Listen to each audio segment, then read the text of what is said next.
Okay, we are going to get started very shortly. Just giving a little time for people to come into the room. Tap, I know I saw a message you had no audio. Can you hear me? Thumbs up.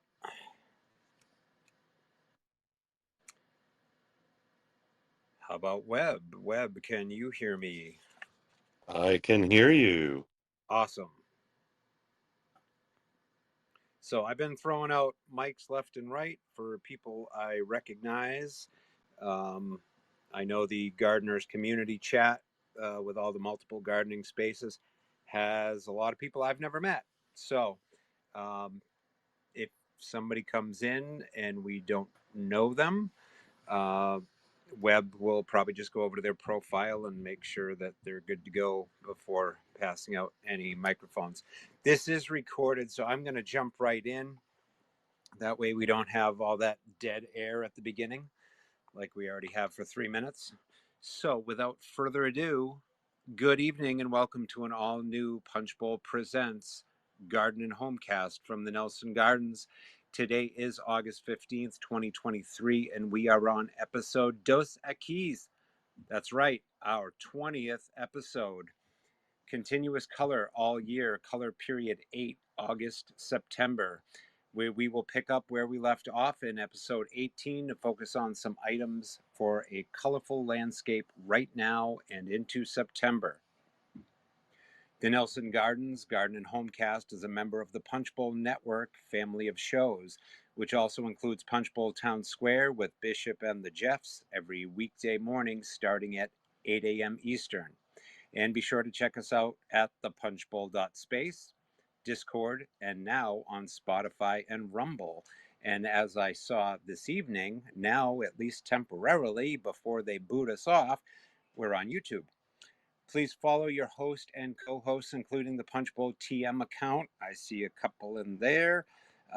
You want to make sure you're following the Punchbowl TM account. That is our host account, and that way you never miss a space notification for all the Punchbowl spaces. I am your host with more than 3 decades in horticulture, Kevin M Nelson, and tonight, back in Control Room 2 at co-host from an undisclosed location, we have that beautiful broccoli with the laser-focused eyes, Webmeister. Before we get too far, if you haven't already done so, please like and retweet the space. You can do that by going down to the chat bubble at the bottom and tapping that. That will bring up the space notification, and you can simply tap the heart and repost button or do a quote and say something funny to gently coerce all of your friends to come and join us. That is a free and very easy way to help out all of the spaces you attend, as it helps the host get the space out into the X space, as I guess we're now supposed to call it, so others can join in or listen to the recorded space later. As always, if free is too cheap for you, even in this economy, many hosts and co-hosts also have a tip jar, little cash icon at the top of their profile, where you can drop your loose change or a heaping pile of cash if you're feeling generous via Cash App or Venmo. Both are secure and easy methods to show your support for what I'm doing here every Tuesday night. There's also a link to a Teespring store on my profile where you can find some fun items. And be sure to hit up Town Square co-host Real Jeff Platt and his profile and get your copy of the Punchbowl Cookbook or the Punchbowl Bingo cards for just $2.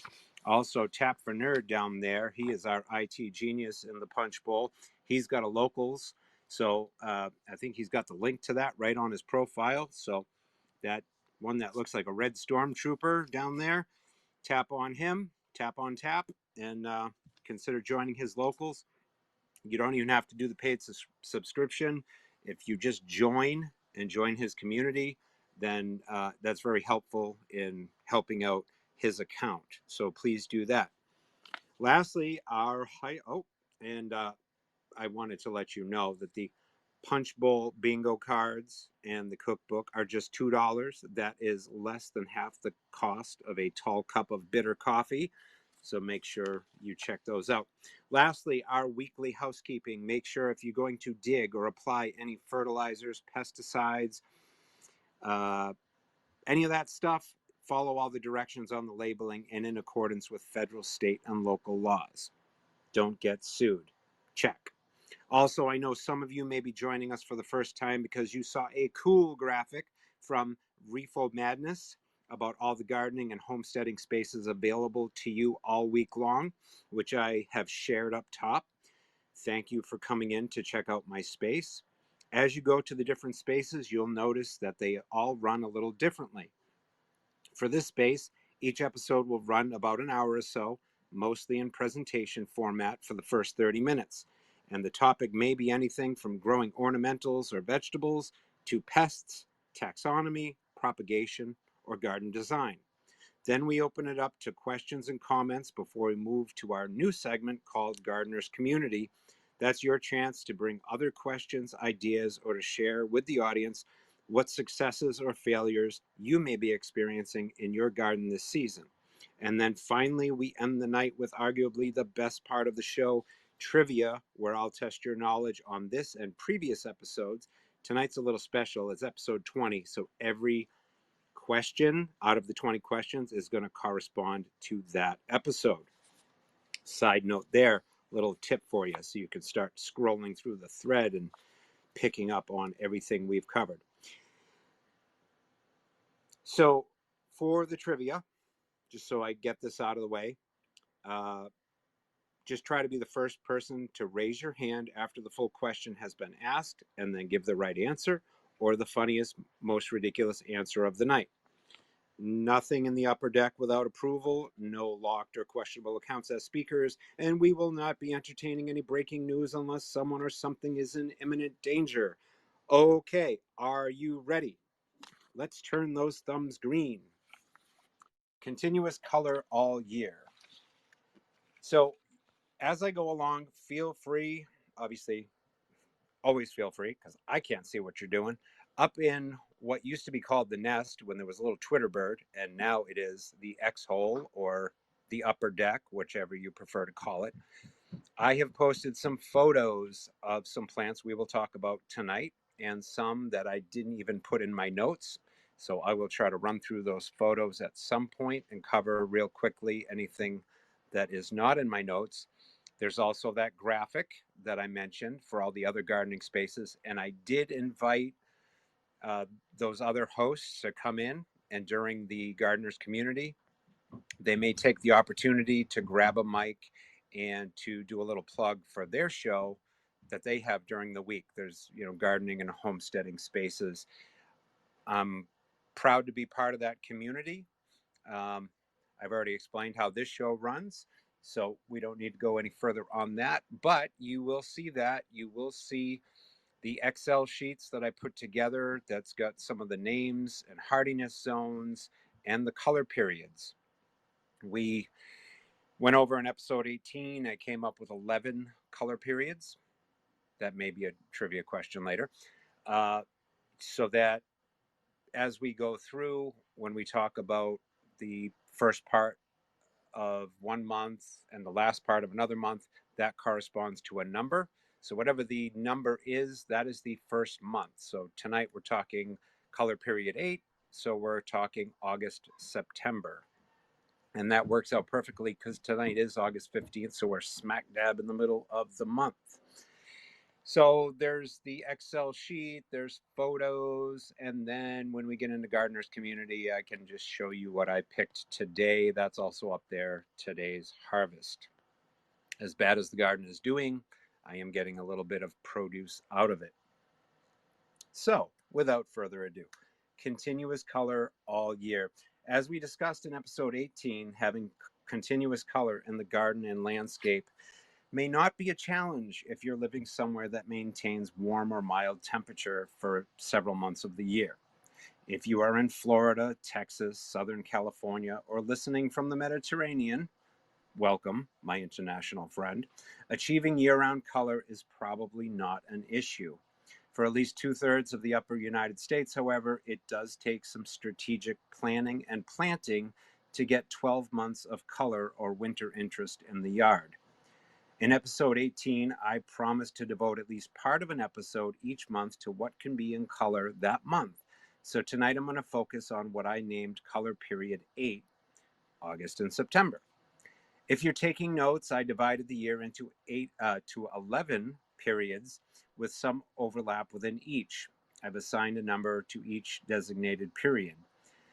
As I stated a few moments ago, a good way to remember this Nelson Gardens designation system is the number of the color period corresponds with the first month of the 2-month period being discussed.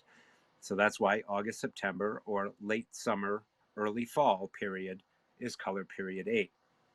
If you missed episode 18, and I'm sorry for those who already sat through this in episode 18, but I want to make sure that we do a refresher for our new folks in the audience.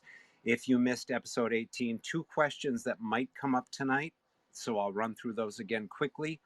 First, what if I'm in a warmer zone? Won't my plants respond differently? Yes, the time periods I give you are based on the Northeast. Even then, there may be differences between when my plants flower in northern Massachusetts and when someone else's plants flower in southern Massachusetts. I was actually on the border of Connecticut, and then we moved to the border of New Hampshire. So I'm still in Massachusetts, but my hardiness zone actually went down a whole number, just as an example. If you are in Virginia or the Carolinas, or the other way, northern New Hampshire and Maine, you will need to tweak this schedule based on how much of a head start or delay you typically have as compared to New England. Adjust what you learned tonight to suit your geographical location, knowing your dates will be different. How's everybody doing? Room's filling up. Good to see everybody. Second question, how does that big orange hardware store have that plant in color in May if you're telling me that plant naturally flowers in August or September? The answer to that question depends on whether the plant responds to day length or simply plant maturity and temperature. We won't spend time tonight on day length responses or vernalization. What I can tell you is some of our bigger retailers and even independent garden centers are being supplied by vendors who have operations that are several hours south and or may be growing both annuals and perennials in a greenhouse versus outside, so they can get the plants to color up sooner. Make sense? Great. Okay, we are right in the middle of August, so soon to be headed into early September. You'll notice that there's some overlap with color period 7, and in some cases, all I've done is update the flowering stage of the plant. For instance, in color period 8, perennials starting to completely fade may include Monarda, bee balm, Leucanthemum, Shasta daisy, Nepeta, catmint, and Astilbe, false goat's beard. Other things that are on their last leg might be things like Achillea, which is yarrow, Coreopsis, both verticillata, which is threadleaf, and grandiflora, which is the large flower types, Perovskia, Russian sage, and Veronica spicata, which is spike speedwell.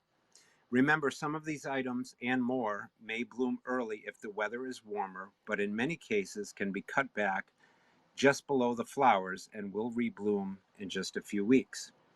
A few perennials likely in peak bloom at this point: Asclepias, which is butterfly weed, Echinacea, which is coneflower, Sedum, stonecrop, like autumn joy or autumn fire, Physostegia, obedient plant, and Liatris, blazeflower. Again, some of these items that I'm mentioning right now are up in the nest. Others I did not post tonight, but they were posted in episode 18. So as you always, if you click on these photos, that will take you to the main thread where I try to keep everything from all the episodes. If you ever lose your place, good idea is to bookmark it. You can also go to the pinned tweet on my profile, scroll down under that, find the picture of that multicolored viola, and you can find the thread there. There are, because of how Twitter/X operates and where I posted some things show up as new tweets or new posts under the old posts. Some show up as comments. So there's some hidden gems in there from way back. You just got to look through all of those posts to find them. Hardy hibiscus. That's another one. There are several photos up in the upper deck right now. Hibiscus this one is going to plague me. Hibiscus mosquitos hybrids should be opening by now and will boast flowers up to 10-inch in diameter through the remainder of August and September. There's a couple of different colors in the photos up above. Rudbeckia fugita, or hardy black-eyed Susan varieties, like Goldstrom, zone 3 to 9, growing 24 to 36 inches tall, with daisy-like flowers of golden yellow petals and a brown or near black center.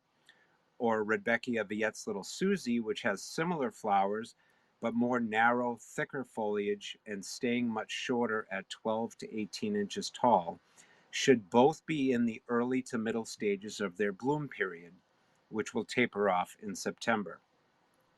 Montauk daisies, and when we had our episode about taxonomy and how some of these plants got their name, this one came up. Japan is referred to as Nippon. So Montauk daisy is one that must be very much loved by Japan or whoever named it, because that species and genus is Nipponanthemum nipponicum, and that's your Montauk daisy. Those are a late blooming daisy. Those should be starting to bud now for their show in October. So not really color for this month, but I did want to mention them because those are budding or should be. So keep an eye out for at least pea-sized buds on your Montauk daisies right about now. Commercially grown garden mums. Chrysanthemum morifolium or Dendranthema morifolium, depending upon what the botanical community is calling them this week, can range from just budded to heavy color depending upon when they were planted. So commercial mums, if you're not talking about one that's already in your yard, you went to the garden center and you got one that's potted, those are usually planted on a schedule every couple of weeks because they will start to flower, one, based on the day length, but two, also the maturity of the plant. So that's why where I work, they'll plant the 12-inch mums first. Those were actually planted in like late June. Then they plant the 9-inch, and then window boxes, and sometimes the 10-inch hangers would be planted around the time of the 9-inch, and then 4-inch are planted later because you don't really need to get that much size on them. But that's why they vary in stage right now, because they are planted at different times and they all have different day length responses, which I said we wouldn't get too deep into, so I won't. But some respond after just 6 or 7 weeks of shorter days. Some, it's a longer period. So that actually will dictate when your garden mums will come into flower. Most garden mums that have survived in the garden from the year before, which can be difficult despite their reputed zone 5 to 9 hardiness, are going to be more responsive to the shorter days and may only just be starting to bud depending upon variety. If temperatures are extremely high, 85 to 90 degrees Fahrenheit plus, for multiple days, two things can happen. Budded mums will bloom early and quickly, and mums that have not budded yet at all can suffer something called heat delay, where the plants will fail to set bud for an additional week or two until things cool down. So if you have a nice looking mum out there, but it's been very hot, and I know some periods of the country, some regions of the country have been very hot, and your mum's not budded yet, and it normally is, don't worry, just keep the plant as happy as you can. And when things cool down, we're going into the shorter days, and your mum plants will start to bud and do their thing normally. Eventually they catch up. You'll just be a couple of weeks behind. Most perennial and annual grasses will be showing some plumes by now, including annual types like Pennisetum, Cetaceum rubrum, zone 9 to 11, that has 3-foot burgundy foliage and 4-foot plumes, or Pennisetum Cetaceum fireworks, also zone 9 to 11, with 2-foot red, pink, green, and white foliage and 3-foot plumes. And of course, perennial types like Miscanthus sinensis varieties, Gracilis, zone 5 to 9, which will grow as high as 6 feet with plumes as tall as 7 feet. Adagio, which has beautiful white pinstriping, but stays much shorter at about 3 foot tall and 5 foot tall plumes. Or Strictus, which is one of the tallest Miscanthus sinensis varieties with 7 foot tall green foliage bearing golden brown horizontal markings and 8 foot plumes. Then we have Pennisetum alopecuroides. That one's always difficult to say. Varieties like Hamlin. There's a photo of some Hamlin in plume right up above you if you want to check that out. Nice field of it. Also zone 5 to 9 with 18-inch foliage and 24-inch plumes. Or Hamlin's taller cousin, Redhead. Same hardiness, but 3-foot foliage and larger 4-foot plumes. So if you see the picture of Hamlin up above, Redhead is taller. The plumes are also more of a reddish brown, and they're a little larger too. But they add great interest as we get into late summer, early fall. You've got your mums, maybe you've got, millet and asters and other things getting ready for fall.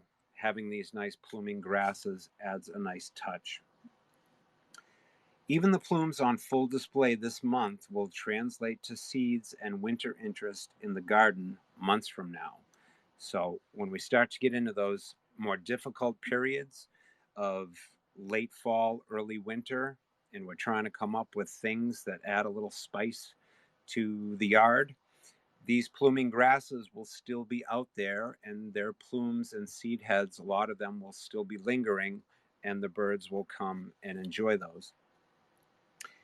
Annuals, unless they've been well maintained or from a later spring planting, you may notice that older petunias and calibrachoa get a little tired come August. These two plants would have benefited from a good trim in early July, which we've talked about recently, and should start to look better when temperatures cool down a little more. Annuals in full peak bloom, or possibly starting to fade a little, are Angelonia, Zinnia, Gomphrena, Celosia, Annual Vinca, which this one's been a trivia question multiple times. Annual Vinca is actually not Vinca, it's Catharanthus roseus. Sunflower, annual or tender types of Rudbeckia, Lantana, Cleome, and marigolds. These are all things that are probably at their peak or starting to fade a little bit. I think there's a marigold in the photos up above. You can see full bloom, getting a little tired. I probably could have cut it back a couple of weeks ago, and it probably would have been a little fuller and happier now, but I failed to do that. The colorful fruits of ornamental peppers are just coming into color now, or may even still be green. So those are our annuals. Lastly, trees and shrubs. In full bloom right now are things like Hydrangea arborescens, Annabelle, with cream white flowers June through September, or Hydrangea paniculata, Limelight, which have more cream and green conical or cone-shaped clusters and flower July through September. And Rose of Sharon, Hibiscus syriacus, which should be in bloom June through September. Spirea japonica neon flash, with its vibrant but darker toned pink flower clusters, is one that is likely just about done flowering for the year or will be soon.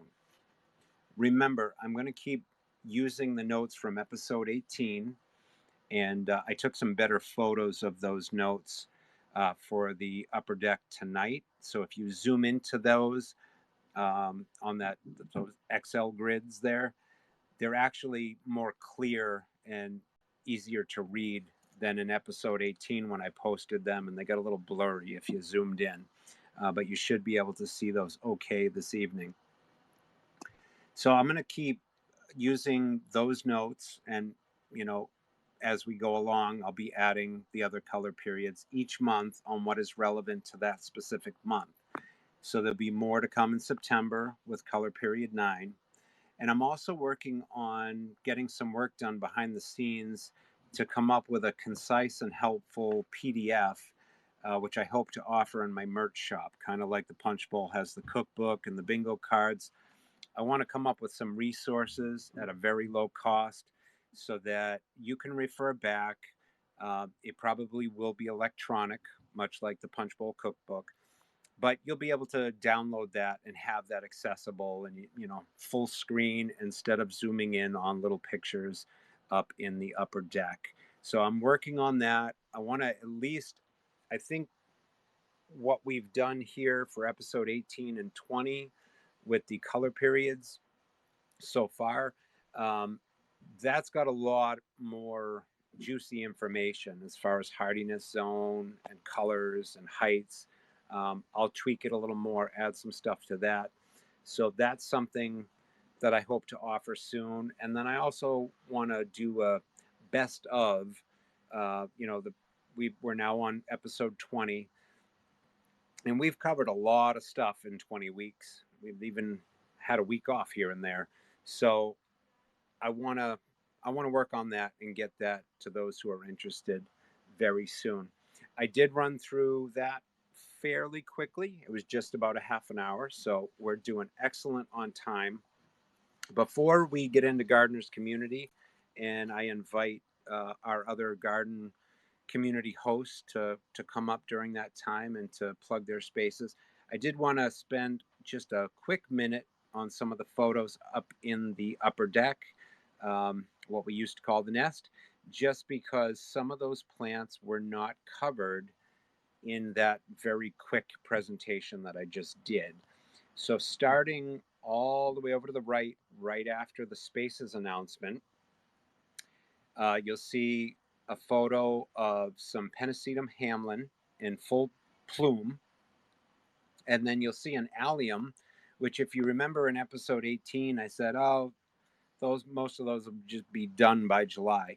This variety, this photo was taken a couple of years ago in August, and it is Allium Millennium is the variety. It's a smaller flowered short allium or ornamental onion, and this variety would be in color in August. So it's got those nice globe flowers, globe clusters. And under that is a variety of the perennial hibiscus. I've been singing the praises of perennial hibiscus. Um, I'm sure there's some folks in the audience that can tell us maybe during Gardeners Community what fun things we can do with hibiscus, because I believe they are edible and have medicinal properties, but I will leave that to the herbalists in the room. But you can see how large some of these flowers are. Some of them do get up to 10 inches or higher. And so just scrolling really quick to the next group of photos. Up in the top left, you'll see Rudbeckia Prairie Sun. That one's a little more tender than the other black-eyed Susans, but that variety, that is a nice one for this time of year. There's Viette's Little Susie in the top right.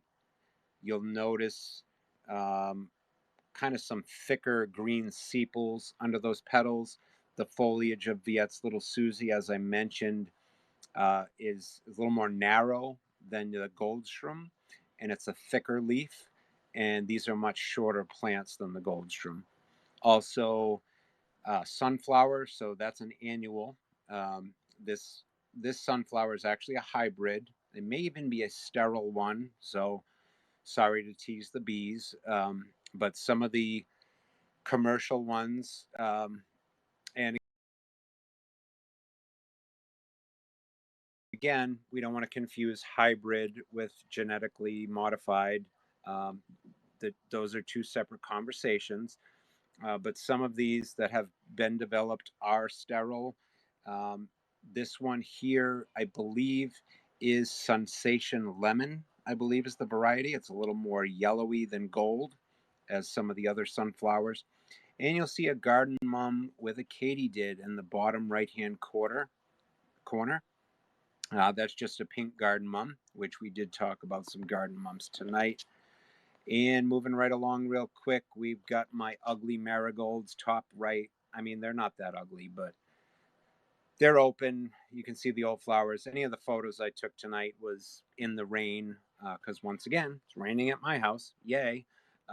I know there's parts of the country that are desperate for rain, so I shouldn't complain, but it feels like here in the Northeast it has rained forever, except for a few days here and there. Top left, we got celosia. Bottom left is some viola. And hasn't been that cool lately, but the nights have been a little cooler than it was. So those are starting to look a little better than they were when it was hot. And then a more upright sedum. This one is also an herbaceous perennial, so those leaves will all die back in the winter, and that will all the crown will bear new sprouts in the spring and flower again next fall. I'm almost through, and then we'll get to Gardener's Community. So next one, moving our way to the left. Next group of photos, we have another more creeping sedum in bloom. That's along my walkway. Not sure of the species or variety on that one. Some of these I get at the company yard sale every year, and I don't always save the tags. So shame on me. There's some powwow wildberry echinacea in the top left corner. And then the bottom two photos, one was taken just about a week or two ago, and the one on the bottom right, that was taken this evening. More of those pinkish reddish hibiscus flowers are in bloom this evening. That tall grass behind it, you may notice I was talking about all this pluming.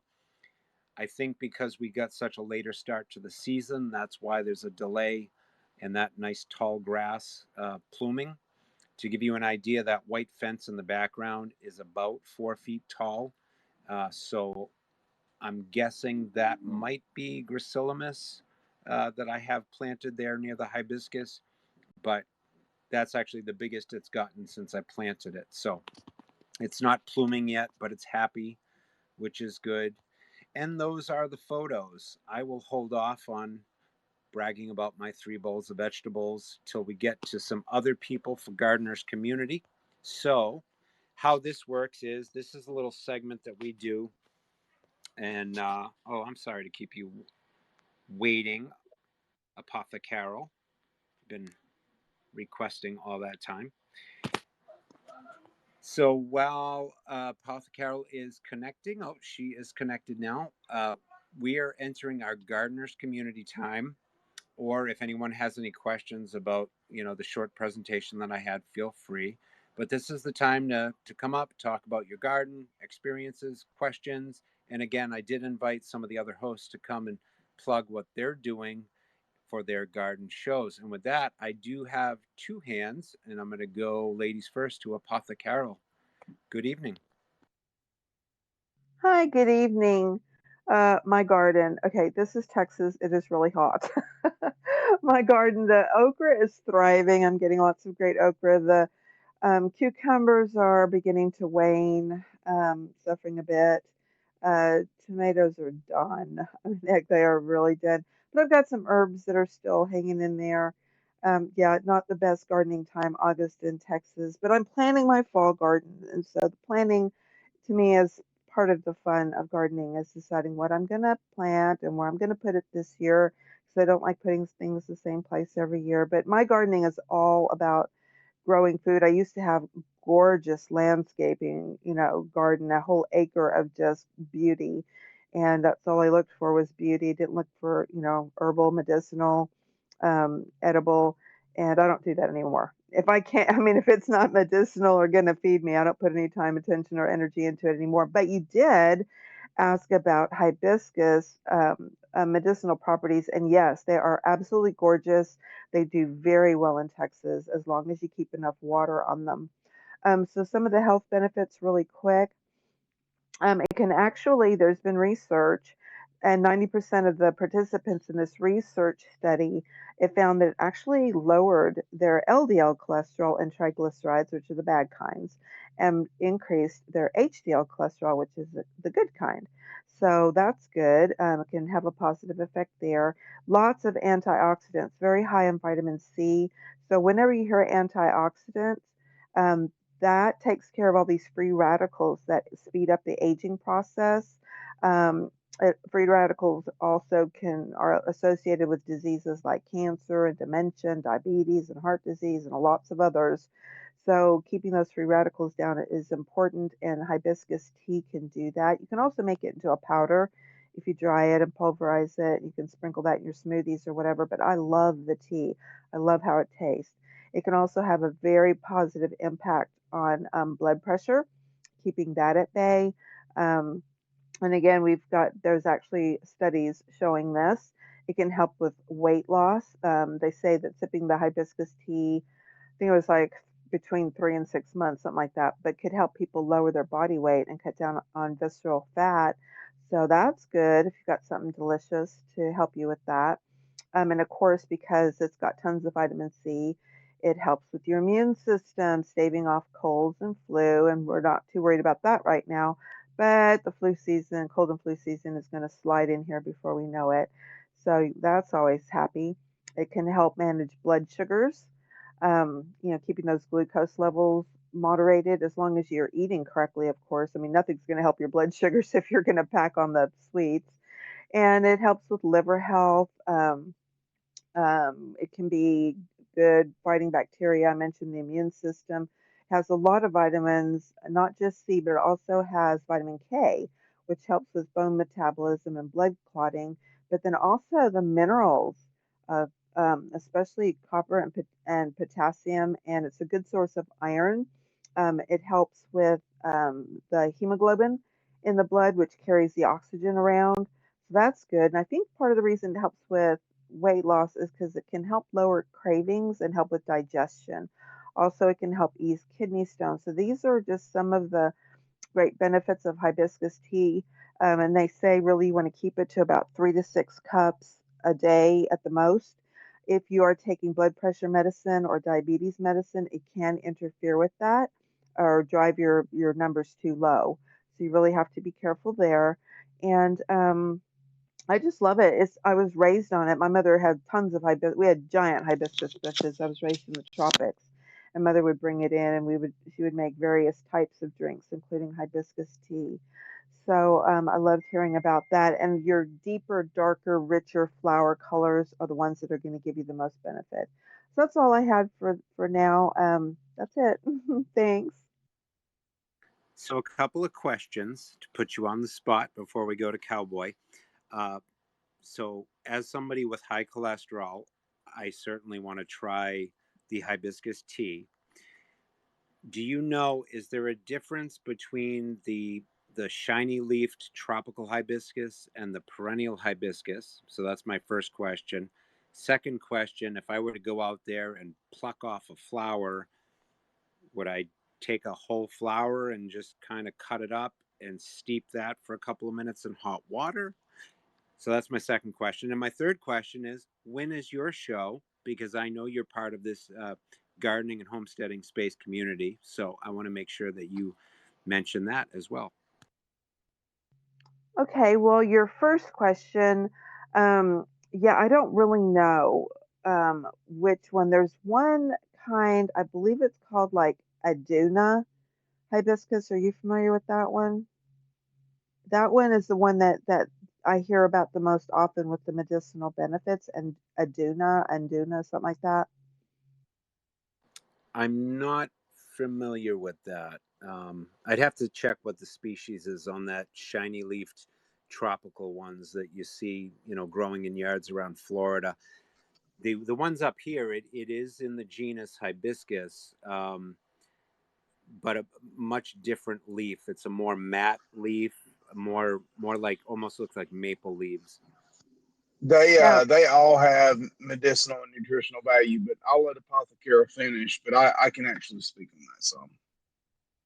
Yeah, just look for the deeper. I know that we've got the variegated varieties or white ones or all this. It's those deep, deep red ones that you want to look for. That's going to have, those the colors of things indicate to you what is going to have the most nutrient value.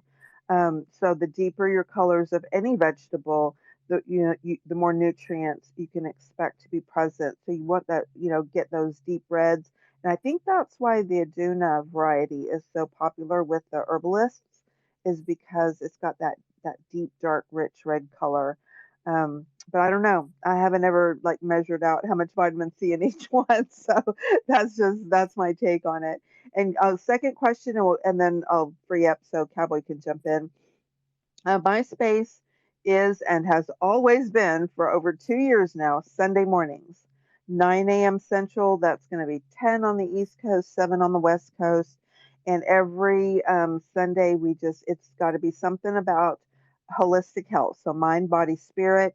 This week, we're actually having Matthew Rife, who is, I think, the great nephew of Royal Raymond Rife and the Rife machine that he invented back in, I believe it was the 50s and 60s.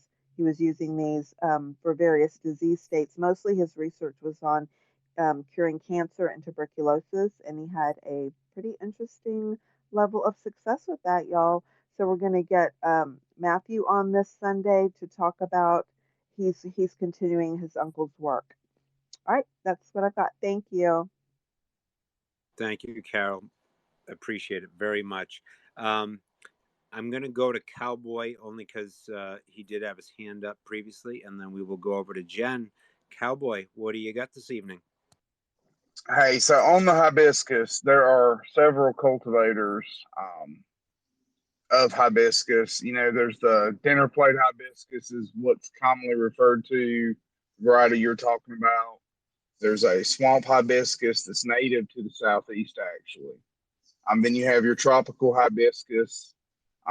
Rose of Sharon's actually in the hibiscus family. That's a common ornamental plant.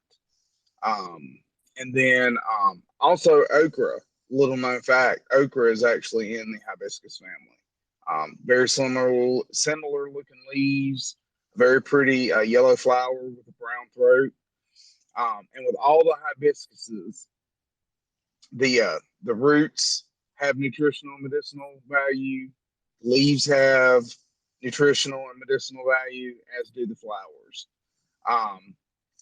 There's actually a really good website that I talk about frequently on MySpace. It's pfaf.org. It stands for Plants for a Future. Really cool website. You can go in there and search for any plant. I don't think I've ever tried to search for one that didn't bring back some sort of result. And it's got a lot of very useful information. It talks about hardiness zones, like the origins. It's usually got nice pictures of the plant. It's got a section for edible uses, and then a section for medicinal uses. If you would like, Kevin, when I get done talking, I could actually put the different hibiscus varieties down in the purple pill. But I won't clog up your space unless you would like me to do that. Oh, that's absolutely fine. And if you know how to post them in the pill and then transfer them up to the upper deck, you can do that as well. Yes, sir.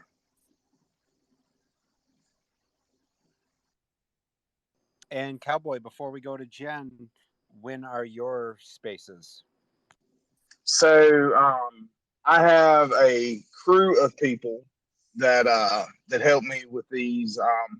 But we do a homesteading / like food sovereignty, health sovereignty, preparedness, self-reliance space.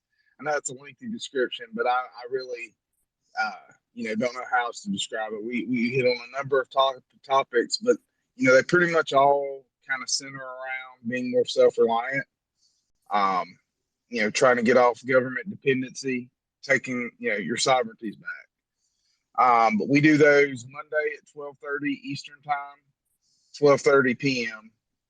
And then we do Friday at 10:30 a.m. Eastern time. And then Johnny Paradise and I started doing a Wednesday night space a few weeks ago. So we do them 2 days and one night a week. Awesome. Thanks, Cowboy. And yeah, I don't know if everybody caught it, but at the beginning, I was explaining, how the spaces are different. Here on the Garden and HomeCast on Tuesday nights, sometimes we do talk about growing your own food, and we've talked about microgreens and staple crops and things like that. And other times we get into the other stuff. So it's a little bit more of a mixed bag in my space, but we do talk about canning and try to be self-reliant as well. And with that, Gen X, how are you tonight? I'm good. I just wanted to speak on the hibiscus tea is typically from it's I'm gonna try to pronounce this Sabdarifa. It's Sabdarifa. I put it down in the bubble. That's the one that tastes like cranberries. It's extremely red, and you're really kind of eating the calyx of it. And it is, oh my God, it's so good. And it's the one that a lot of the studies are done on that prove how good it is. But it is native to Africa. So if you were going to grow it anywhere outside of, I think it's zone 8 or 7, depending on where you're planting it, I guess in your yard would be the lowest zone that you could grow it in, but it does grow fast. And I have seen some YouTube videos of people who grow it as an annual instead of just a herbaceous perennial. So it is possible. I think you just have to start it inside long enough to get it outside so that it will bear its flowers and calyxes after that. And it's the dark red calyxes that you actually make the tea from. So it's a very interesting plant. But that's the one that when I was like looking up for herbs and everything else, that's the one that was pointed at most in the studies that they used for plant. And I think it's really because of the deep red color, we're finding out more and more about the phenols from the deep red color. That's all I came up to say. Awesome. Thanks, Jen. And I'm going to try, because the rain kind of beat up those pretty pinkish red flowers that I have. I'm going to try picking off some of those and making some tea, and I'll report back the next episode on how those taste. So those of us who live in the northern regions and have these big, beautiful perennial hibiscus bushes, maybe I'll have something good to report then. So at this time, if anybody else wants to grab a mic and share your experiences, what's going on in your garden, this is the time to do it. And then we will get into our trivia. Before I go back to Jen, I'll just point you to what I harvested today: a couple of zucchini, handful of cucumbers, and some tomatoes, mostly cherry, but some of the sauce tomatoes, the plants are a little beat up. So I've noticed if I pick them when they first start to change color, I'm a little safer bringing them inside, letting them just naturally ripen on their own instead of leaving them outside where sometimes the critters get to them. So my tomatoes aren't looking that great, but the zucchini and cucumbers are. And the winter squash, so far so good. The plants look good. If any of you saw my impromptu video this week, there was a little butternut squash there that had a starring cameo in the video. That's my one butternut squash so far. So it's been a tough season. I can't complain. I don't live in Texas, but it's been rainy and cloudy and then hot and humid. So everything's growing like weeds and thin and not stocky and happy. Probably my worst year yet, as I've told you before. But hey, it is what it is. Won't have as many tomatoes for the canning this year, but we'll make do. And I've complained enough. So, Jen, what do you got? I was just going to ask if you've tried doing lavender tea yet. Do you have lavender in your yard? I don't, because my wife has mild allergies. Some allergies are more severe than others, and one of the things that she just cannot be around is lavender. So no lavender in my garden. Okay, I'm going to take a second shot at it. Do you have yarrow? I do. A couple of different colors, in fact. Alrighty. Take some of the yarrow flowers and the yarrow leaves, the newer leaves, and use that for making a tea. It's great calming tea. It's a little bit of a sedative, so it's a good nighttime tea. I think I might actually make some of that and give it to my children. Just a thought. Go ahead, Cowboy. Just a quick question that might help some folks listening. But Jenna, how do you make your teas? Like, do you have some sort of like netting that you put them in and soak them in the hot water, or do you like steep them? Like, what is your process for making teas out of these plants? Well, I'm going to defer to somebody that does it more often. When I do it, we have a little metal mesh tea ball. I've used that to do some stuff with mint. Otherwise, I do the lazy method where I'll pour the hot water over it in a cup and then just drain it out so I'm not chewing on my tea.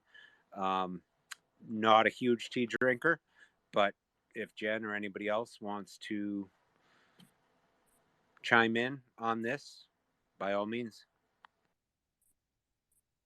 I found the cutest. It was so cute, you guys. Little tea French press.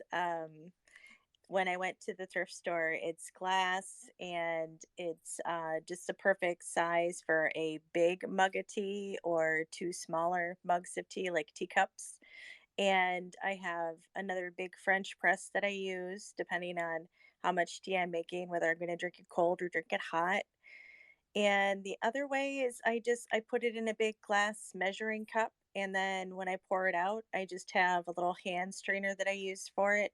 So multiple different ways. I don't like using tea balls because I hate packing everything in there. I usually I have way more stuff that I'm using that can fit in those little tea balls. So that's the reason why I either use a French press and then just a handheld little strainer, or with with the another mug or another cup or something else. Those are the methods that I use. Okay, we'll go over to Carol and then back to Cowboy.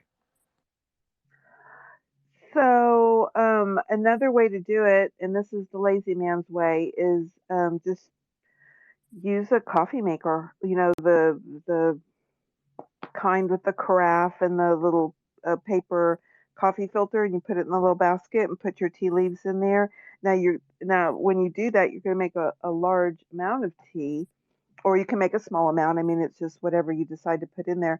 But especially in the summer, making a large amount and then stick it in the fridge, get it cold, pour it on ice, whatever. I like to drink it iced a lot of times.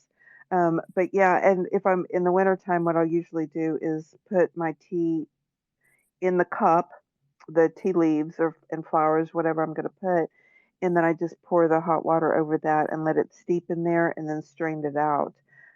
It could just because I'm like Gen X. I don't know the tea balls. I don't like packing that stuff in there, and the powdery portion of it, because it will the dried leaves, the dried bits will come out of the holes, and then now it's floating around in your water and you're drinking the dried bits. I don't like that texture in my mouth when I'm drinking the tea. It feels like dirt. I know it's not, and it's not going to hurt me, but I just don't like it. Um, so those tea balls aren't my favorite way to do it. But if I'm making like kombucha, I'll use one of those great big. It's like a tea ball, only it's huge. It'll hold, I don't know, maybe a half a cup um, of plant material, and put that down in the 1 gallon deal. But that's for kombucha. I'm making a big 1 gallon batch, and I pour it off into the bottles. So it just kind of depends on what I'm doing. got a jillion different ways to make tea, and some of them I don't use anymore. But yeah, that's the coffee maker thing, and you can drink it hot that way too. Just pour it like you would a cup of coffee after you brew it through the coffee maker. That works. And they have those little bitty coffee makers that just do 4 cups, like what you see in the chintzy hotels. It just makes 4 little, 4 cup pot. So if you just want a small amount, that makes it really easy. So simple, but that is such an awesome idea, and I never would have thought of that. Thank you for mentioning that. We drink a lot of coffee in this house, so there's definitely coffee makers. So I'm gonna try that, probably with those hibiscus flowers. I would say don't use the same coffee maker that you're making your coffee in, because it will pick up that coffee taste into your tea. I mean, unless you just like that. But I think they're $20 for us. Those little small coffee makers. It's like $20 at your, big box store or something, and you can just have a separate one just for your tea. Well, I'll definitely consider that. But I like everything that involves coffee. So in the meantime, I might just do it through the coffee maker I got. Cowboy, go ahead. Yeah, just one more thing. I appreciate the tips for tea making. I too like the coffee maker idea. That's pretty ingenious. Um, just if I can, Kevin, if you don't mind, there's just a couple of people I'd like to shout out in the audience that helped me a lot. Obviously, Carol and Jen come on and talk, and I mean their knowledge and reputation precedes them. But Robin is here, and Robin is pretty awesome. She helps me out a ton. Rifo, who you mentioned earlier, but I don't think she was in here at the time. She's in here now. She's the one that actually made the space menu for us. So thank you, Rifo. And then Smith, if anyone's like getting into permaculture or wants to get into gardening practices, but you don't really know where to start, I'm a big fan of permaculture. We talk about permaculture a lot on the homesteading space. And Smith is here, so he's a very good follow. If you're interested in that, and if there's anyone else that contributes a lot, and I missed you, I'm driving, so I'm multitasking. I'm not really looking at my phone, but I did see those three before I pulled out, so I wanted to give them a shout out. Cowboy, I don't see someone down there named Smith. Is it a different at or screen name? I show them right under you on my screen, purple heart next to their name. Thank you very much. That's the one. That's the one. Thanks for the shout out, Cowboy. Nice I to hear just you. gave Smith a follow.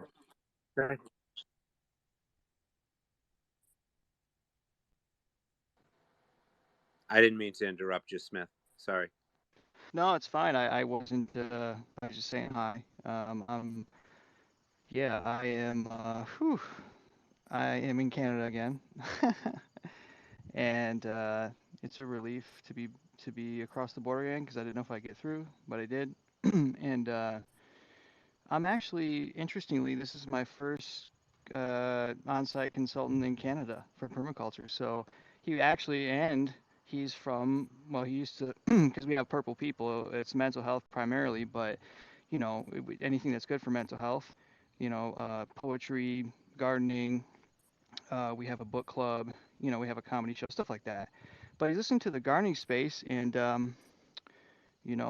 ended up inviting me to come here because he heard what I was talking about. Because I'm a clown, I travel and perform and build this network over 10 years. I've been working towards this, but I couldn't really escape from it. From Canada, I was trapped in Montreal for 5 years. And before that, I had a project in Flint, my hometown, where I did a sustainable living project, growing food and that kind of stuff. And anyway, I'm out here. I'm glad to be here, and always kind of seeking new opportunities, new chop opportunities, as I like to say, and just seeing everyone's systems, because there isn't a place where I don't learn something new or get new ideas and experience new things. Because as much as I know what it feels like to have your own space, like a homestead, and do it like that, of it. People can become jaded by their own stuff. It's like they can't see it because it's just been in their face for so long. It's like when you put a sign, a sticky note on the door or something, but then after a time, it's like you forget it's there because it's just there. So, yeah, up here, this is zone 4, and I was just in the Adirondacks doing some circus and interviewed this guy about natural farming. Some cowboy and I like to talk about too, and really vibe with cowboy and those spaces. They have the homesteading Twitter group, which is really cool. I'm glad that we like hang our political hats at the doors, and we're just because it don't make a damn difference to me. It's all about food sovereignty, and that's the thing. I've never really gotten over it. I mean, the food forest was the eye opener for me, just understanding a 7-layer system and how anyone can learn that, a child can understand it. Point where all the shit people, need to understand is let there be mulch. Wood chip mulch for the win, right, cowboy?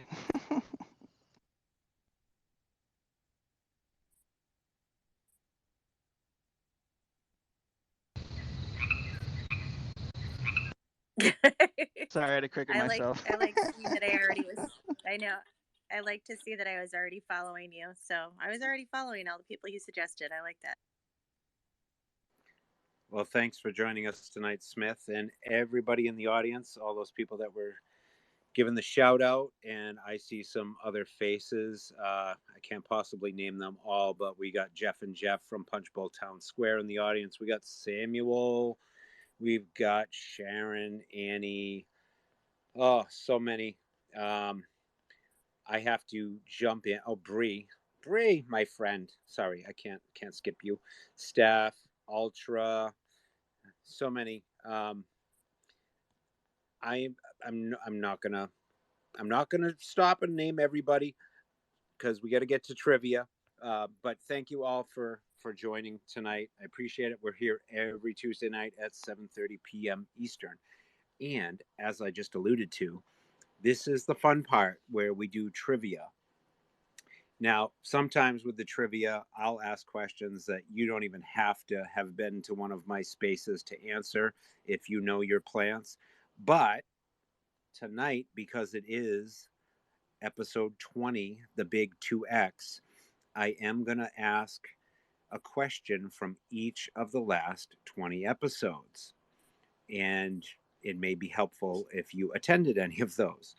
So either way, it's also fun for some of those that just want to throw out a guess. Sometimes people have some fun throwing out the wrong answers, and we have a good laugh at that. So this is the time. If you want to grab a microphone to get in on the trivia, we're going to start that momentarily. And Ultra, do you have a question, or are you practicing for trivia? No, I'm not practicing. I do have a question. My dog has not barked until I just now started talking, or barked until I started. Anyway, I have a question that says they do pollinate. It's about bats. I know this; they're not a plant, but so if you want me to hush, I will. But I just have a quick question for somebody in here that might have a bat house. We have had bat houses now for. I know this is completely off topic, and I'm sorry. You can tell me to hush if you want me to, but I have had bat houses now for. I'm just going to throw this number out there for the last 10 years. Well, one of the bat houses went down and we never put it back up, just haven't done it yet. But my big bat house, oh, good, great. My big bat house is still up. Victor. And anyway, to make this short and sweet, I don't know if anybody here has bat houses or not, but for some reason, my bats have left for the last few months. I've looked it up and I don't really see any reason why they have. I've looked to see, and I love my bats. If you don't have bats, don't think bad about them. They are amazing animals. They eat, here in Florida, we have the little fruit bats. They're real small, and but we live on a lake, so they help with the mosquitoes. And besides that, they're just amazing. But for some reason now, we have not had bats. I'm just going to say for 6 months. Does anybody in here have a bat house that could possibly know why? I've looked to see if there's wasp. I don't see any flying in and out. So, you know, I haven't seen any, so I can't say that that's the issue. I'm sorry I'm not trying to take over your space. If you want me to hush, and we can get back to this some other time. But I was just hoping somebody might have a quick response. You don't need to hush. This is garden and home, and bats are good for the garden and the home. And you're my friend, Ultra, so you never have to hush in my space. And Awesome. because you're talking about fruit bats, which to me are the cute ones, versus the little piggy nose ones, which I think are kind of ugly. But anyways, fruit bats are cute. So we got to get you some answers here. And Smith raised his hand. So Smith, can you offer any insight on her bats? Sure. You said what zone are you? You're in Florida? Yes, sir. Central Florida. Okay, so I mean, there could be a number of reasons. Um, if you have more than one, I don't know how much land you have, but doing it so that you have, I mean, if you really like them that much, go nuts and do a bunch of in different positions with different amounts of shade and light because the number one reason is probably because it's not warm enough. But if you're in Florida, it's probably really warm, and so maybe it's not enough shade, you see. Might be too drafty. It just might not be the conditions they want, so they found something better. So I would say try, I don't know what kind of bat boxes you have. I know it doesn't have to be too fancy, but it could be almost anything. But yeah, I would experiment and try different spots and see what happens. I just saw a bat fly by here, and absolutely, I mean, it's one of the best things if you're doing a holistic approach to it. Mosquitoes, for example. I mean, there's nothing Yeah. better. Yes.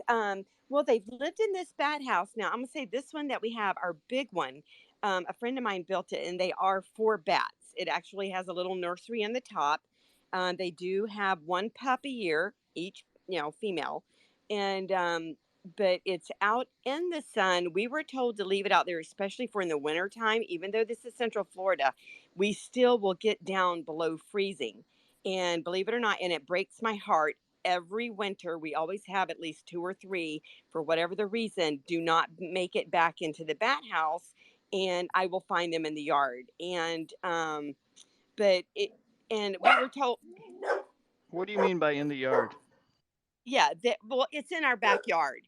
It's by the water. It's down towards the lake, and because they do need water, and oh shoot, I totally lost my train of thought. I'm sorry, but oh, I know what I was going to say. Well, we were told not to put them close to trees because of hawks, because hawks will sit and wait to keep them out in the open, which we always have, and we've never had an issue until this year. So, but yeah, I don't know. It's kind of heartbreaking for me because you do get used to seeing them fly out in the evening time, and it's really kind of cool because the dragonflies, we will just get tons of dragonflies right before they fly out. And since we have not been having the bats, we are not having the dragonflies either. So I don't know if it's something in the ecosystem that's going on, but yeah, I mean, it's a really nice bat. It's actually 2 back to back. So go ahead, Annie. I'm sorry. No, I think you said it well. I mean, it's something in the ecosystem going on. And that's a really good observation you made. You have about the dragonflies, and they might like I'll compare it to a litter of foxes that were here where I'm at now. Um, they're in an area for a while, and then they move to another area because they've run out of food. One of the advantages is no squirrels, no rabbits, right? So as like Yeah. Jeff Lawton said, you don't have a grubworm problem, you have a turkey deficiency. So you don't have a, you don't have a squirrel problem, you don't have a rabbit problem, you have a fox deficiency. And in this case, you want the bats there. So that's another good observation about the hawks. It's very important to understand that. So I would just try different positions because remember that each unique spot has a unique microclimate. So even though you're in a certain zone, your house, your yard is its own climate. And you said yourself you're near the water, it might be too drafty for them. That's another thing. So I would just experiment and see what do more boxes. If you really like them that much, go nuts and just put them different places and see what happens because, they might have found a better spot. Who knows? There are all kinds of reasons. In Carolina, where my aunt and uncle are, they had one. He had these guys who were doing work there put it way up high. I was so nervous watching them on that ladder. But they did it. They climbed all the way up there and put it up there. And the dang, well, actually, they've discovered a new species of tree squirrel that's native to North Carolina, and they took up residence there. So there you have it. Thank you. Okay, we're going to go to Annie. Go ahead, Annie. Oh, well, thank you so much. I wanted to let Ultra Lady know that there is some type of disease that is out there that is causing some devastation It's to white them. nose disease. My husband says it's called white nose disease, It's and a it is fungus. it's a fungus. And it wipes out bat populations in Pennsylvania. It's been wiping out our population here. So I just thought I'd throw that in. You can look it up at your leisure. I will. Thank you so much. Hey, tell them the name. I can't. The name is called Pseudo-Dogminocus destrucans, formerly known as Geomyces destrucans. Thank you so much. I will definitely, I had not thought about that. Mm-hmm. That could possibly be something like that because we've had them now for almost 10 years and have never had any. And all of a sudden this year, poof. So it could very well be something going on. I mean, obviously something is, but thank you so much. I will definitely look that up. Thank you. Thanks, Annie. So, last chance to grab a microphone. We are going to get to our trivia. Get those requests in. We're right about to start. Tick, tick, tick, tick, tick, tick, tick, tick. All right, I'm not seeing any more requests. Oh, wait, we got one.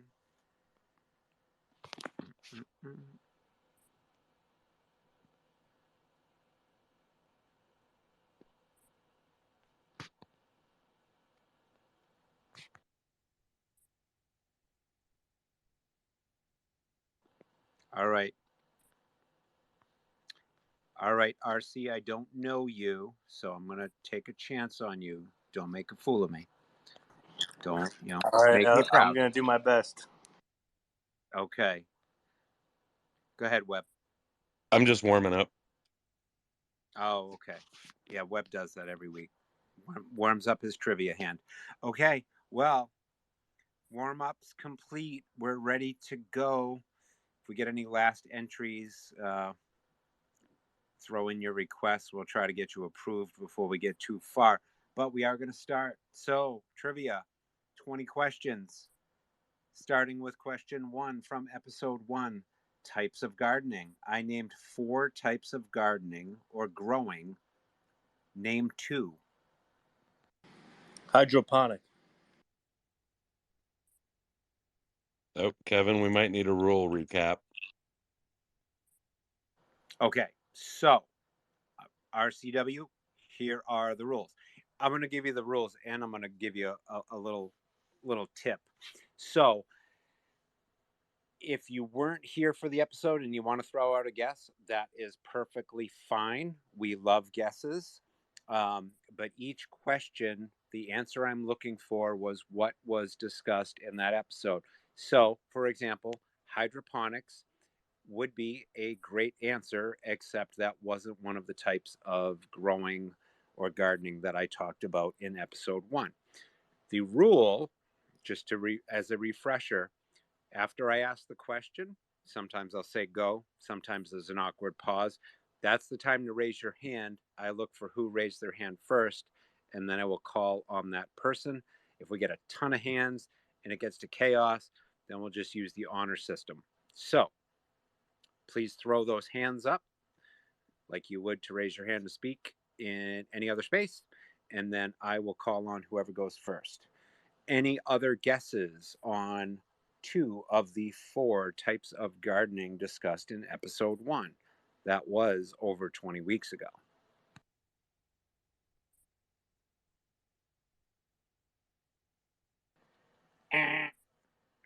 I'm sorry. Oh, we got a late entry. Go ahead, Annie. Oh, I was just going to say raised bed, right, and container.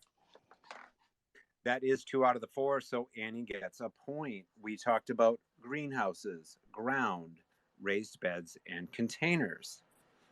Annie for the win on question 1. Question 2, episode 2. Name one of the main topics discussed in episode 2. I know there's going to have to be a lot of guesses because that was 19 plus weeks ago. Do you remember what episode 2 was about? Remember, that was our only second episode. That was back before Webmeister was my wonderful co-host. At the very beginning, when I was first taking my baby steps. Go ahead, Ultra. How to grow green beans. No. No, what was a guess? Annie, say it. Annie, say your answer. Annie. Fertilization. No. Dandelion. No. That's my girl. I love it. Yeah, for those who don't know, Dandelion is Annie's go-to answer every week. And one week, she actually got a point with it. Yay! Okay. So we'll keep things moving along. In episode 2, I discussed 2 topics. It was garden layout plans and ground cover plants. I know some of these are hard if you're new to the space. You might be like, I wouldn't have gotten that. That's okay. That's when you throw out the funny guesses and we all have a good time. Moving along, question 3, episode 3, we talked about what kind of propagules. Ha, tricky question there. Do you know what a propagule is? What kind of propagules did we talk about in episode 3? Go.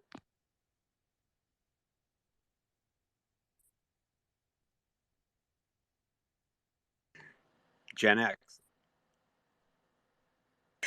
I can't give it because Webb raised his hand. It's his answer. No, you go ahead. Yours is probably funnier. Hermaphra plant. Oh, that probably would have been Webb's. Webb, what do you got? I'm just thinking propagating, so I'm thinking pollinating, so I'm thinking like bats and butterflies. You were on the right road and then you veered off and hit a tree. RCW. I'm thinking like tomatoes, tomato steaks. No. Sorry. Annie. Bamboo. No. Any other guesses? Just remember, Webb was on the right track. Propagules, thinking propagation. Webmeister. Wind. Let me know if I'm on the right track or I won't go further.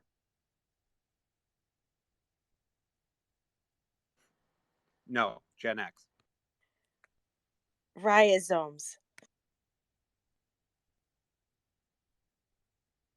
No. RCW. Last chance. RCW. Last chance. I think RC is stuck. Bird poop. No bird poop. All right. We'll let Annie give the last guess before I reveal the answer. Go ahead, Annie. It's Okay. not dandelion. It's not No. dandelion. No. Well, is it reproduction? Sort of? You know, I almost want to give you a half a point, but a propagule is something like a seed. A seed is propagule. It is an object of propagation. So Webb was on the right track when he mentioned propagation. Propagules would include seeds or offsets. We talked about seeds in episode 3. And just a reminder, store them in an airtight glass container in a cool, dry place, 32 to 41 degrees, and you can have them last for 10, 20, or more years. Okay, episode 4. I should get a quarter of a point. I said rhizomes. You can plant rhizomes and propagate plants. But Jen, we got to go by the garden and HomeCast rules. We didn't talk about rhizomes in episode 3. So, you were close to getting a partial point. I do agree with that. Question 4, episode 4. This is a 2-part question. Oh, get those brain juices flowing. Episode 4 aired on what date? episode 4 was about plant names. Who came up with the naming system for plants? So I'm looking for 2 answers: the date and who came up with the naming system for plants. See if we can get a half a point out of this. Anyone? We've talked about the guy who names the plants like every episode since episode 4. Almost every episode. Go ahead, Ultra.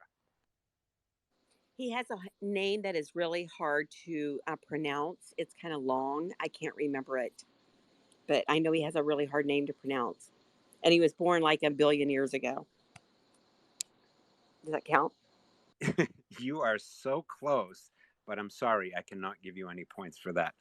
RCW. The Latins.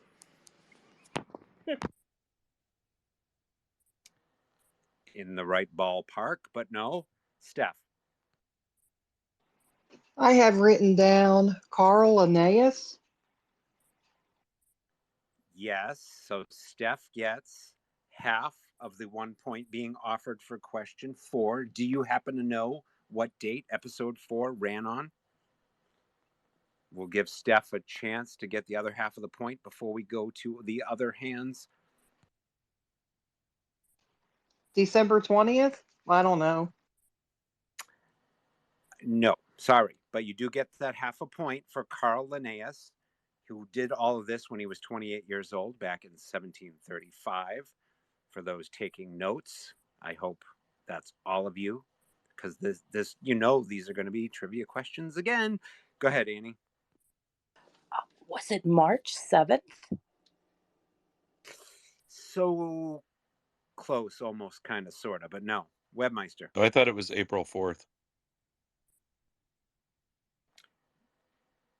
You are the closest so far. April 4th was actually episode 3, which was my birthday. Wife gave me a pH meter, which I showed off. So if anybody knows that it's a weekly show and knows how to do math, maybe they can figure out when episode 4 was. We will go to Steph. The 8th? No. Al. I have no idea what we're talking about. Is this a game show? Am I a celebrity now? Well, you kind of are, because the space is being recorded. So congratulations on being a contestant on the Punch Bowl Network presents the Nelson Gardens Garden and HomeCast, episode 20, Trivia. This is where we ask questions from previous episodes and people try to guess and get points. There are no prizes because, unlike Oprah, we don't have millions of dollars yet. So there will be no new cars just yet. But if you want to take a guess, you just got to throw that hand up and try to guess. And I have no idea who is next because we've been on this question a while. So I'm going to go to my co-host, Webmeister. Everybody else math that. So it's weekly. So 4 plus 11. I didn't realize we had skipped one. Or 4 plus 7 is 11. It's that Common Core math.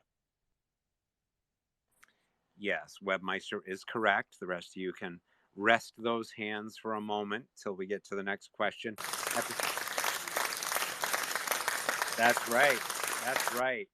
So we got Webmeister for a half a point and Steph with a half a point with Carl Linnaeus. Okay. RC. Pardon me. Pardon me. Yes. Oh, I'm so sorry to interrupt. What was the date again? April 11th. 411. Oh, I was so close. I was so close.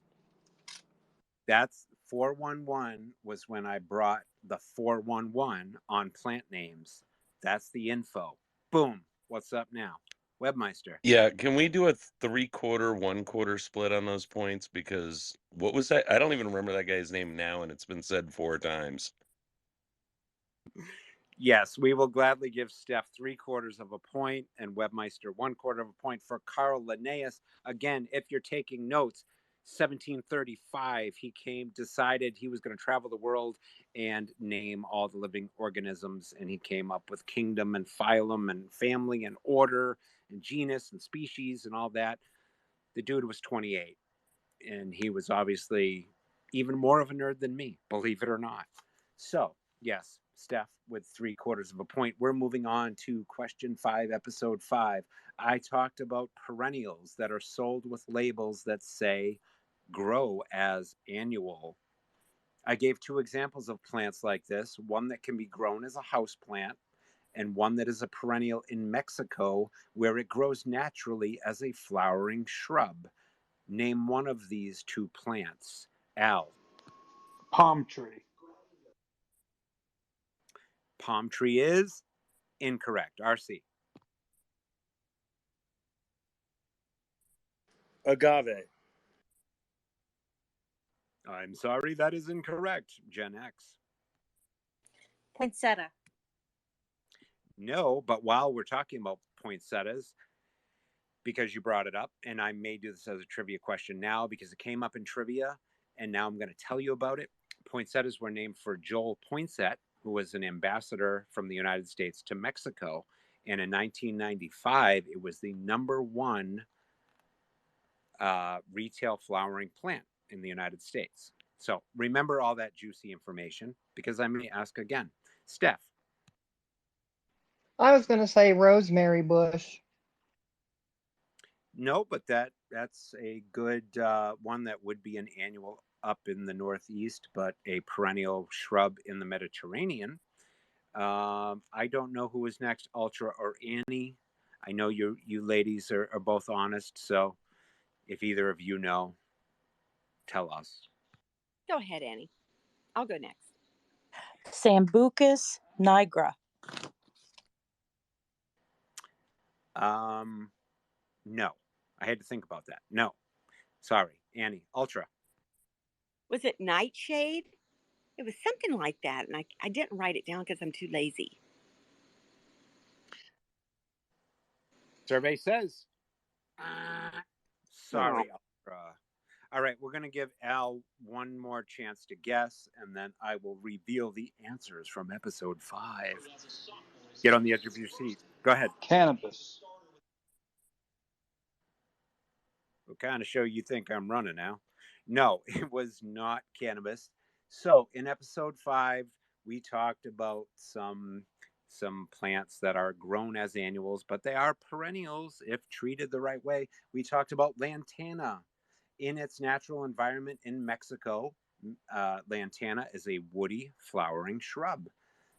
So you'll see that in like 4-inch pots. You might see it as big as like 10-inch hanging baskets up in the Northeast, but that's a big shrub on the side of the road in Mexico. Another one is pelargonium, or what we call geranium. This has been a trivia question multiple times as well. So geraniums, that nice red geranium that we're going to plant at the cemetery at Memorial Day. Those are actually not geraniums. That's the common name. Geranium, the genus, is a perennial. But anyways, that annual geranium can be grown as a houseplant. And I mentioned in episode 5 that my children, I forget which one, but it was kindergarten or preschool. They brought home a little cutting, and my wife has kept it ever since. I've even propagated it. So we have 2 geraniums in the living room window this many years later. And it actually flowers all year. It just off and on flowering. So that is another good example. I am going to add AC as a speaker before I get to question 6. Ultra, what do you got? Lantana is actually a really cool plant. It grows down here wild along our road. I actually love it. It's beautiful. The butterflies absolutely flock to it. In fact, down here in Central Florida, anyway, we call it a butterfly plant because the butterflies absolutely love lantana. It is a pretty cool plant. So, but yeah, they spread out and they're just beautiful. I don't know why I'm adding that, but yeah, just letting y'all know. Well, I always like the added information. And yes, consider yourself lucky because up here in the Northeast, we use them like you would a marigold or a petunia, and then they die and we have to buy new ones. So I'm going to go to Al before we go to question number 6. I'd like to phone a friend for $250, please. I have a tip jar on my profile. You can phone whoever you want for $250. Just saying. In Georgia, Mrs. Huff's lantana is the only lantana that will come back as a perennial. So I just wanted to share that with the class. Mrs. Huff's lantana. I did not know that. I like how she called us a class. That is pretty cool. We're a class, and you're our teacher. I try to be. If somebody in the audience gets something out of this that sticks, I feel better about it, and that's why I do it in presentation form. So I like that description. Thanks, AC. I'll be professor today. Okay, question 6, episode 6, Armageddon, or as our host of Town Square called it, Farmageddon. Of course, he came up with that name after Armageddon, and then I was kicking myself. I'm like, that's the name I should have used. Anyways, episode 6 was Armageddon/Farmageddon. Jeff talked about growing what food that is one of the only non-animal sources of vitamin D. Go. AC Truth. Kale? Kale is not correct. Webmeister. Tiny broccoli? Tiny broccoli is not correct. Al. Weed. No, still not weed, Al. Oh, okay, I'm going to give you guys, I think there's a lot of, okay. I'm going to give AC Truth one more guess. And then if she doesn't get it, I'm going to give you a great hint, because I think most people in this room are like Gen X or thereabouts. So I think you'll like my hint, but maybe we won't need it. AC Truth. Squash. Summer squash. Oh, not even close. Webmeister. Damn. Carrots. No. So, okay. No, I'm not going to take any more guesses till I give the hint. Oh, no, put the hands down. Put the hands down. Put the hands down. Put the hands down. Okay, thank you. All right. Now, when I say go, then you can throw up. You can throw up. No, not vomit. Throw up your hands. If you were a child of the 80s, early 90s, you may remember little blue people living inside of these. I'm going to go with Apothecarol because she probably knew the answer before I even threw out that silly hint. I did. It's mushrooms. Mushrooms is correct. Apothecarol sneaks up into the That stage was and my gets a answer. point. That was my And I answer. never even been to any of your shows. I said Well, weed, mushrooms. Come on, I should get a half a point. no, we're not talking magic mushrooms, Al. And I'm glad Apothecarol You should have just said Shrubs, Al. joined. You guys need to behave yourself. We still got like a bunch of questions to go. Okay, moving right along. See, Apothecarol has never been to one of my shows before tonight, and she got it. So you don't have to show up, although I appreciate when you do, or at least listen to the recording and all that fun stuff, and like and share the space, which I know you've all done, because we talked about that earlier, children. Episode 7 was part 2 of our Farmageddon mini-series. What birds were discussed and who was our special guest? Webmeister. Oh, shit, yes, and who? Jennifer and chickens. I'm going to give you 9/10 of a point. I need a little more of a name on the Jennifer.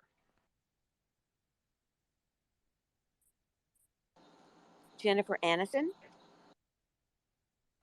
No, it was not. It was Jennifer H. Yes, Webmeister gets his 1/10 of a point back for a full point. Yes, it was Jennifer H. And we talked about chickens, and as I called them, chicken seeds, because we were talking about eggs. Okay, moving right along, because we're only on question 8 and we have 20.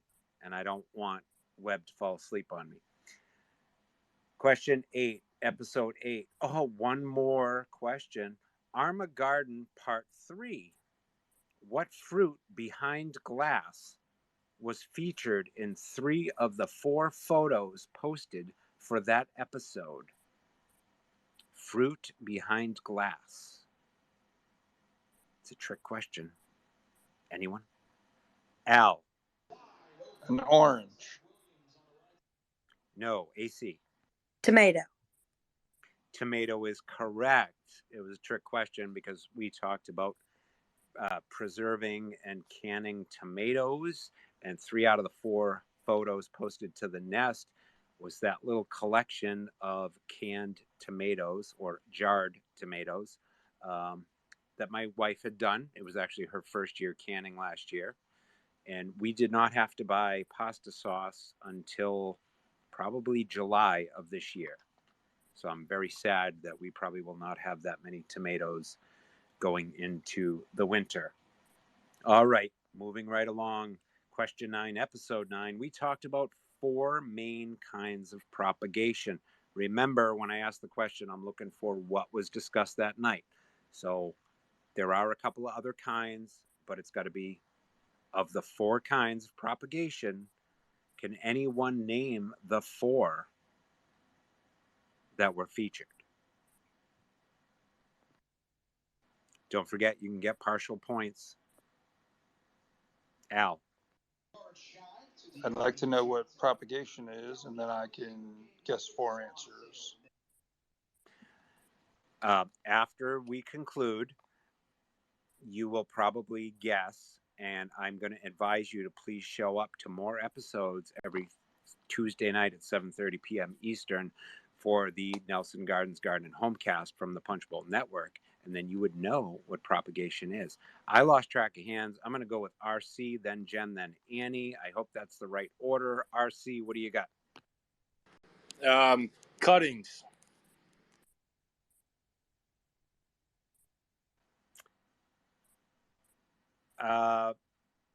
I'm definitely going to give you something for that, but before we go on to the other hands, do you want to maybe add a particular noun to cuttings?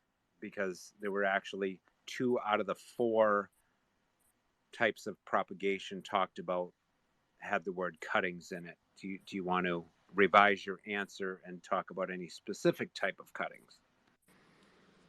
No, I think I'm going to have to settle with the partial credit, teacher. Okay. Well, you're definitely getting some of the points for that because, again, 2 of the 4 did involve cuttings. And I already lost track of who I said I was going to. I think it was Jen, then Annie, then AC. Jen? Root cuttings, root division,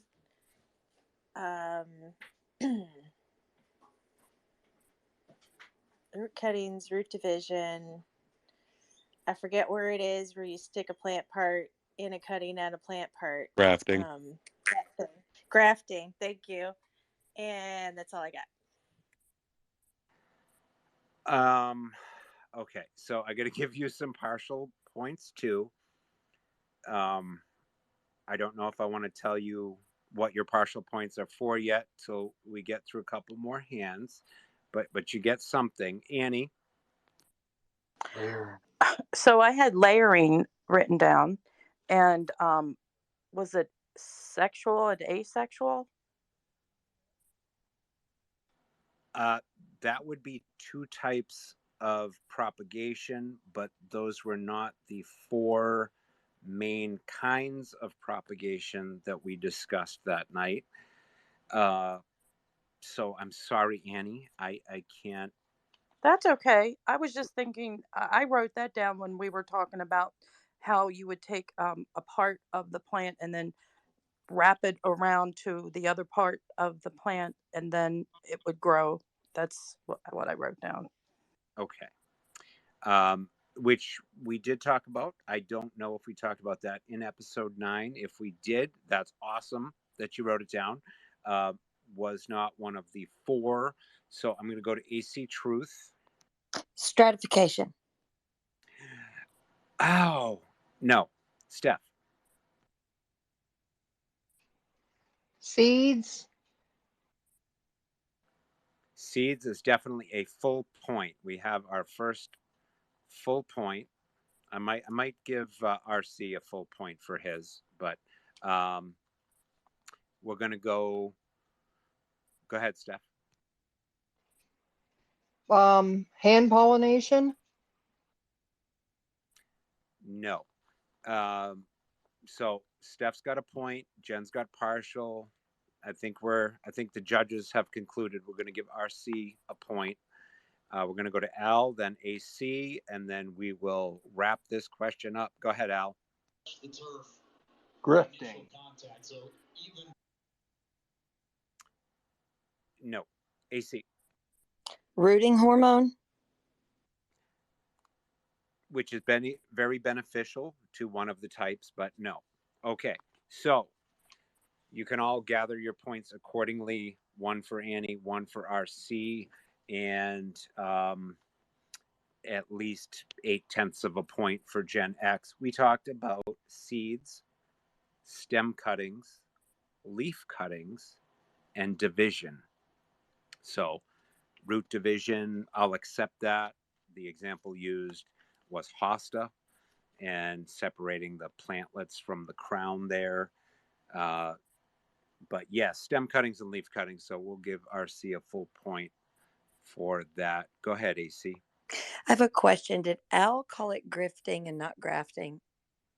Just I'm a classmate, and I would like to know what he's saying.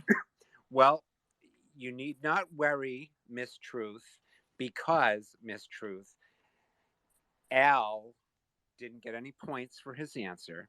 He may have said grafting because I've talked about lots of things tonight, and a lot of people confuse grifting with trying to generate revenue for all the time and resources that go into these great spaces. So what we do here at the Punch Bowl is not grifting. It is trying to recoup some of the costs of our time.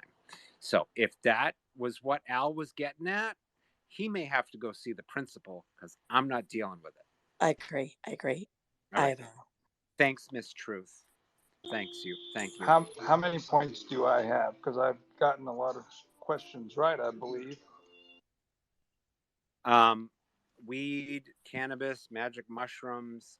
I don't know, Al, if you have any. There may have been one, but you kind of have my head spinning with all your guesses. So Al may have to retake the class.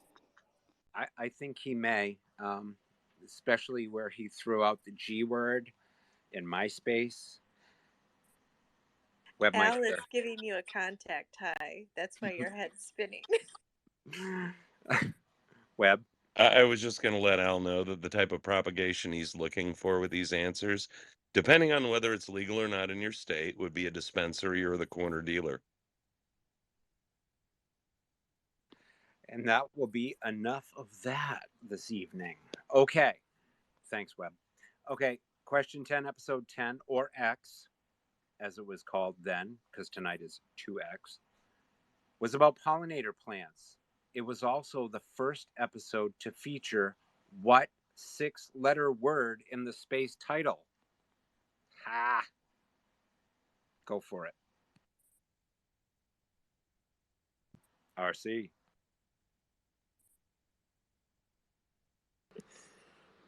Garden. No. Al. Beetle. No. Ultra. I was going to say garden. I don't believe that was the first time that word appeared. Steph, you had your hand up. Do you have a guess? I was going to say garden as well. Thank you. We will go one more guess with, I guess we'll do Annie, then AC, and then I'm going to reveal the answer. Annie. Plants? No. AC. I was going to say garden. All right, RC, can you save us before I have to reveal it? Well, isn't garden the only six-letter word in the title? Wasn't that part of the question? No. So there was a 6-letter word that had never appeared in the space title before episode 10. And that word was, because I don't know if we did it before episode 10, but if we did, I didn't put it in the title, and that is trivia. Back 20 weeks ago when we first started this, we didn't do trivia. And then we all got together at the Punch Bowl and said, how can we make the show a little more fun? Hey, let's do some trivia and get people in on it. So trivia, and I do hope I counted the letters correctly. I believe that is 6 letters. Trivia first appeared in the title episode 10. Episode 11 aired on May 30th. What did we talk about?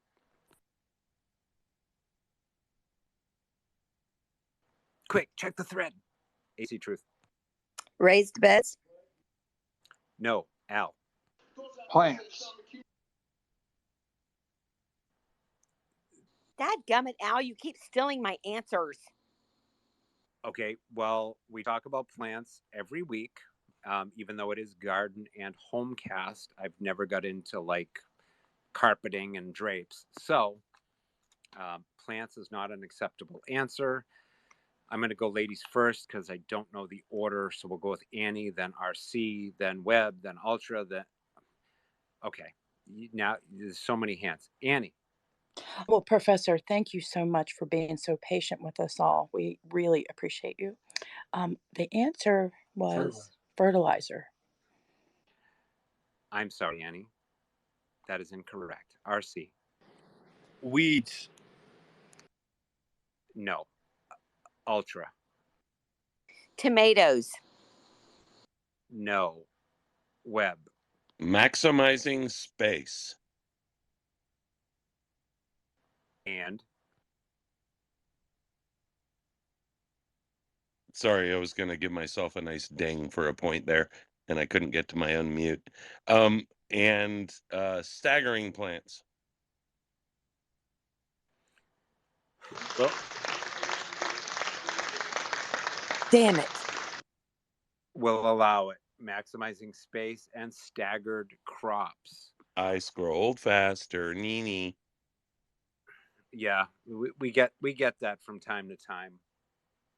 Cheaters. Cheater, pumpkin eater. Now, see, if you all had a nice notebook that you brought to class every week, you could just flip a couple of pages and boom, points.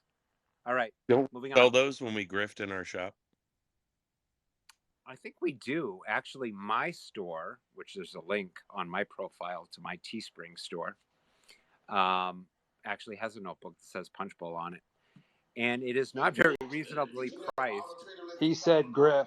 Woo! Yeah, well, actually, you guys That's could minus a sell point. you guys could sell grafted plants, and you could call it grifting with grafted plants. Great marketing idea, although then I would have to get like certification because you can't ship plants to certain states. But anyways, okay, enough about that. Question 12, episode 12. Powdery mildew is what we call something caused by a fungus, which is a pathogen. Powdery mildew is an example of what? Ultra. I don't know. Does a pen come with that notebook? Because I want to order one. I don't believe it does. I would probably have to make one. Oh, well, see, you should have one that has like a little flower on the end. That would make it more fun. Anyway, I don't know. It would. Yes. I've kind of lost track of hands. I'm going to go with Al. Mold. No, but fungus was in the question, so just keep that in mind. I'm going to go with... What? Mushrooms, aren't they a fungus? Mushrooms are a fungus, but no, okay, let me read the question again, and I'm going to go to Apothecary and then Webb. And if I have the order wrong, I apologize. But before I do, powdery mildew is what we call something caused by a fungus, which is a pathogen. Powdery mildew is an example of what? Apothecarol. A disease? You are spot on. That is literally how I have it in parentheses on my sheet. A disease. Yes. So in episode 12, we talked about diseases and disorders and pathogens. So a pathogen can cause a disease, but you can also have a disease caused by something physiological. So the disease is the manifestation, and the pathogen, or the environmental factors, are what cause the disease. So disease is correct. Apothecarol has 2 points, and I still have a lot of hands. Webb. Do we know who's winning? You're my co-host. I thought you were supposed to keep track. Al's currently winning. Fractions. There were too many partial points. I'm gonna go out on a limb and say that Apothecarol, having a whole 2 points, may be leading right now. So this show is really hard. Well, you got to show up to class, Al, every Tuesday night, 7:30 p.m. Eastern. AC Truth. Could you also call it Candida-borne disease as well as disease, or no? Possibly. I just want extra points so I can catch up with Carol. Ultra. I don't know what the answer is, but could you give Donald a microphone because he cracks me up?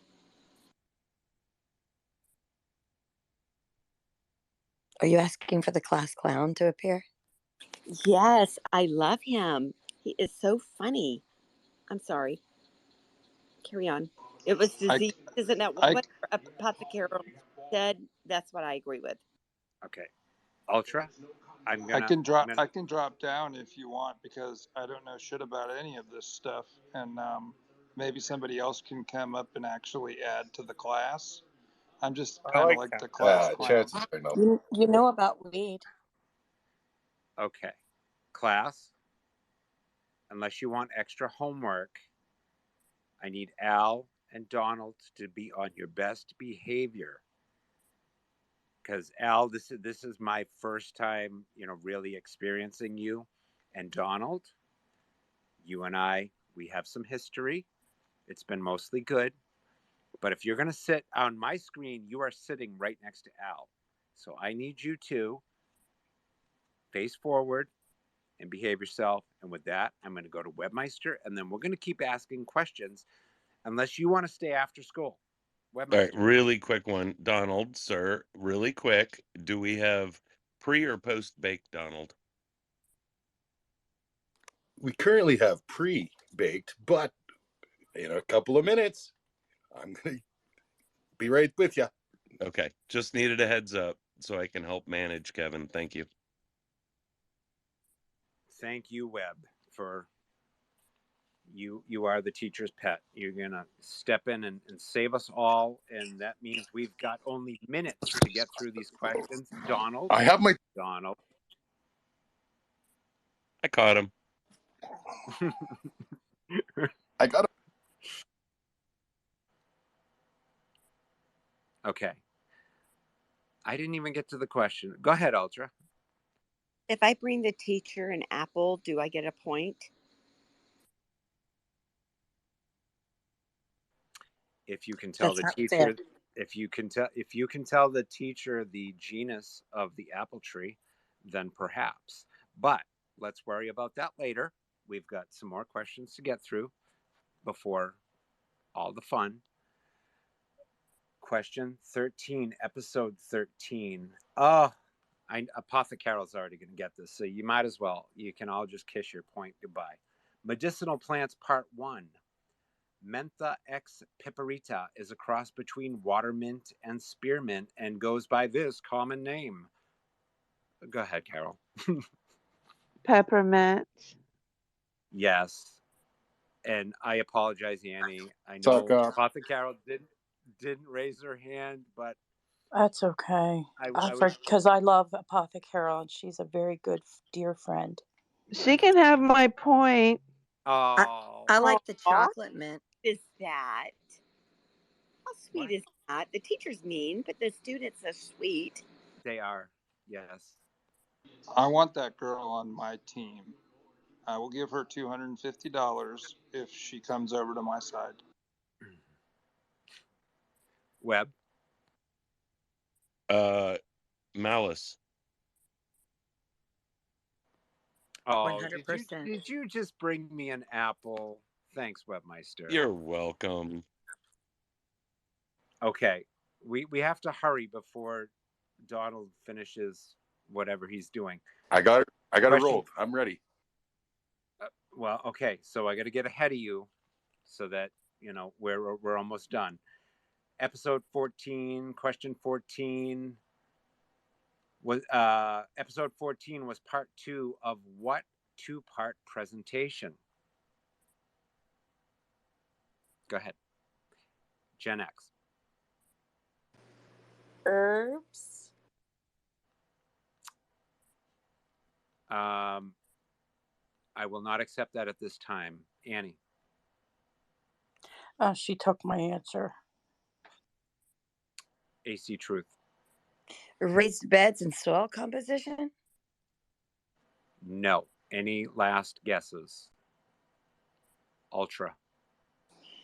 I'm going to steal Annie's answer. Would it have been dandelions? Dandelion juice. Okay, so that's your standard answer, is it not? It's grifting.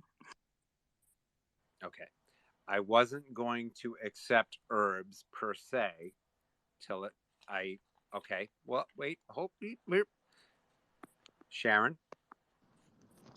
Medicinal plants. Marijuana. Yes. Sharon gets the full point. I need some applause. I want to see those clapping hands. Yay! Sharon, we're tied with 1, and Carol's got 1 up on us. Well, Carol's, I believe, got 3 now. So you. I know. I was just trying to get 1 over. No, I gave one of my points to Annie. Oh, that's right. RC, behave yourself.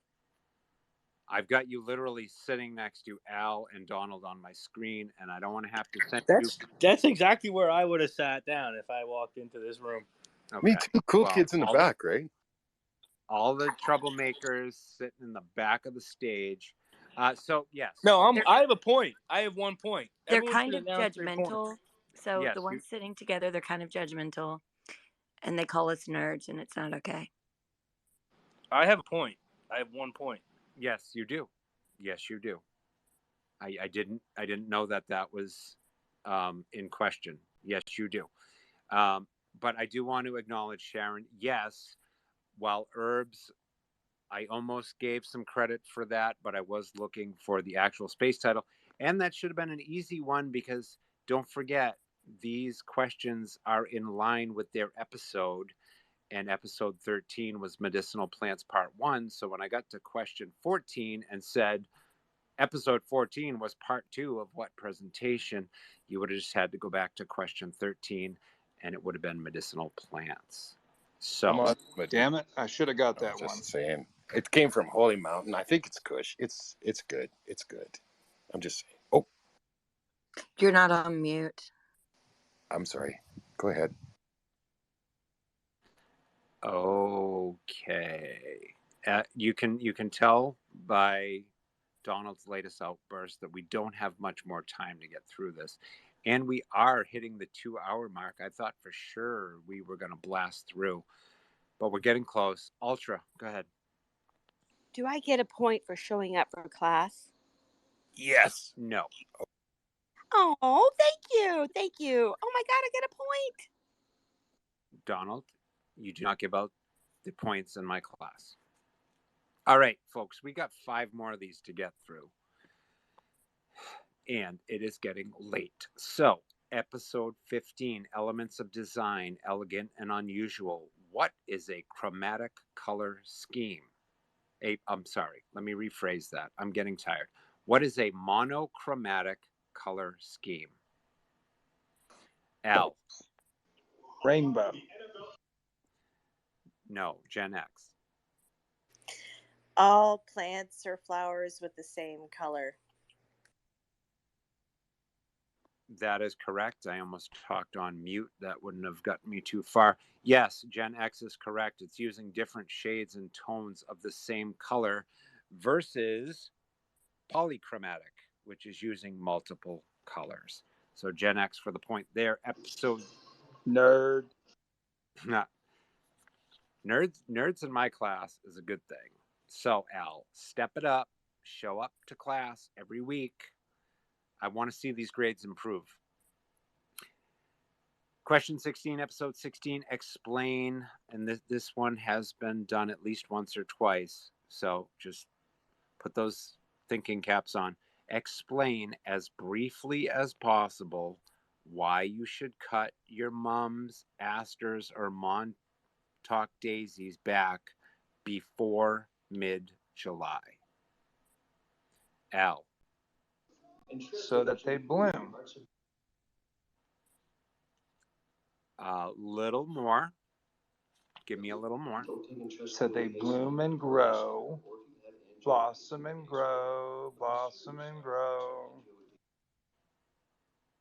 I'm gonna give Al a half a point for that. Yes. Way to go, Al. Way to go, big guy. And more so just because he answered with something other than weed. RC. Well, I think Al's right. He should get the whole point. He wanted him to say so the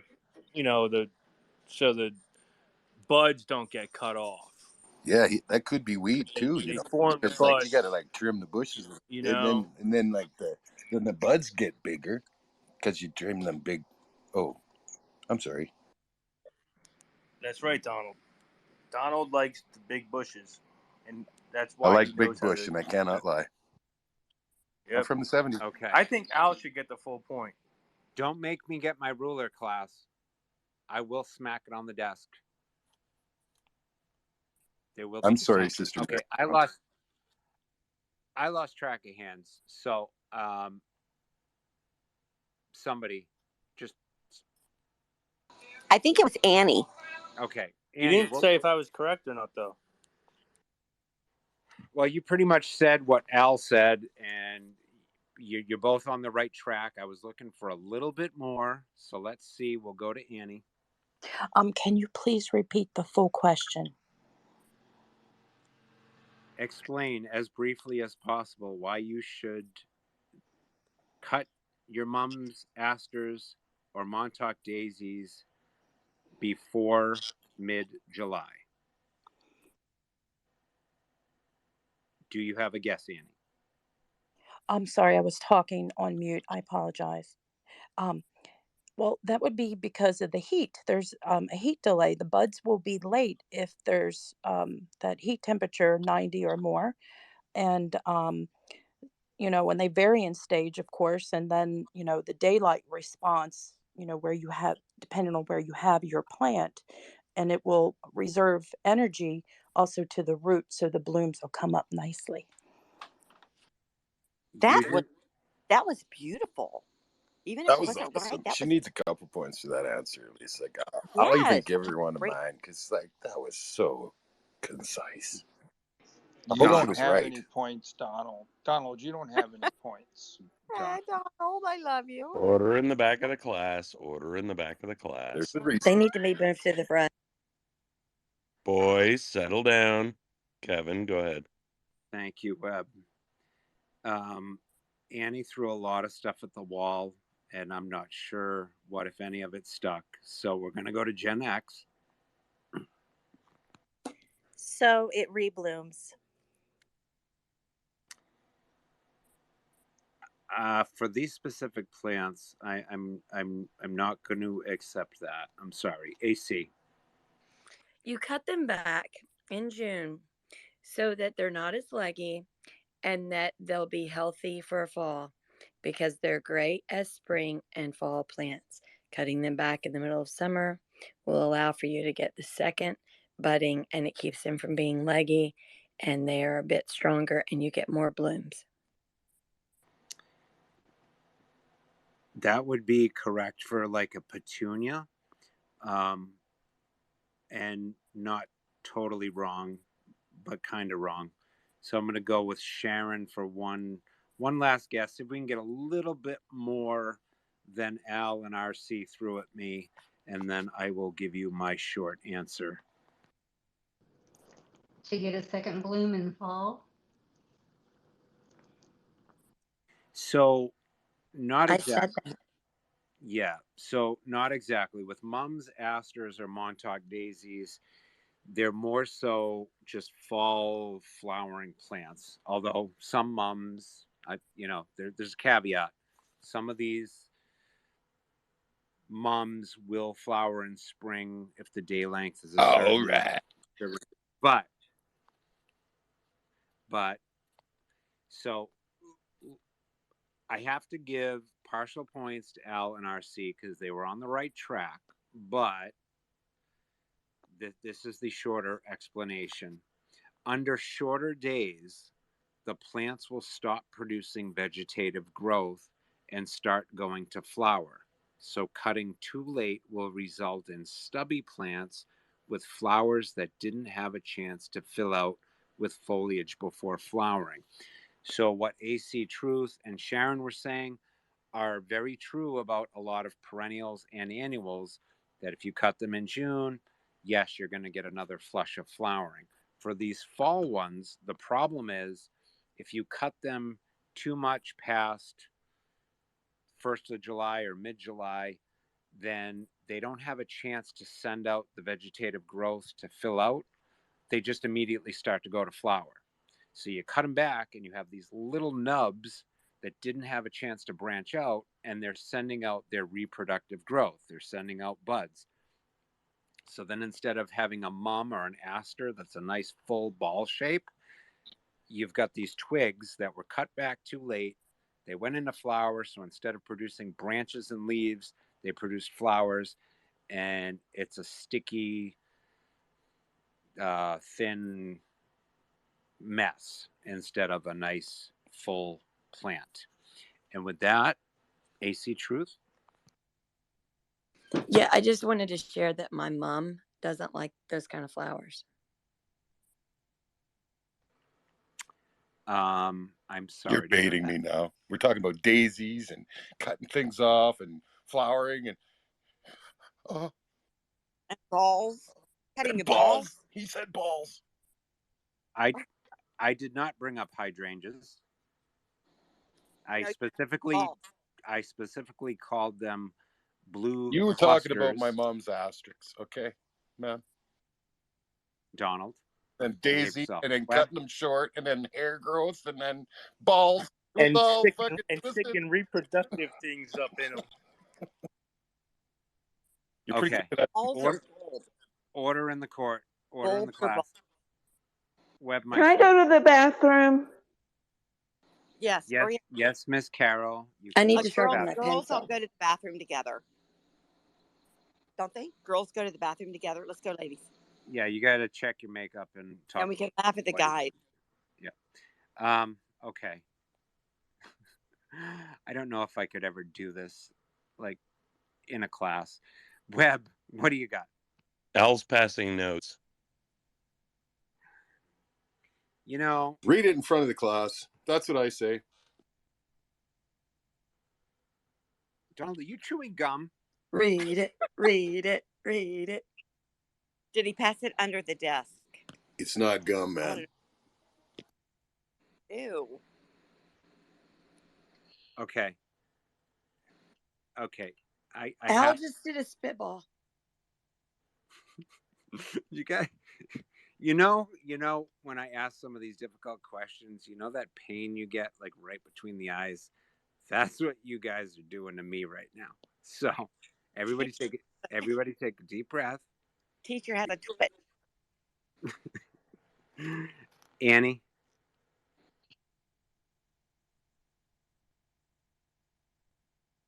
Say it, Annie. Say it. I love it when you say it. I'm so sorry to interrupt. I apologize. My husband had a question about a wild wineberry plant that he found about transplanting it, and he just sat here and said, "Don't forget to ask." So I just wanted to throw that in. Did you say Thank you. trans?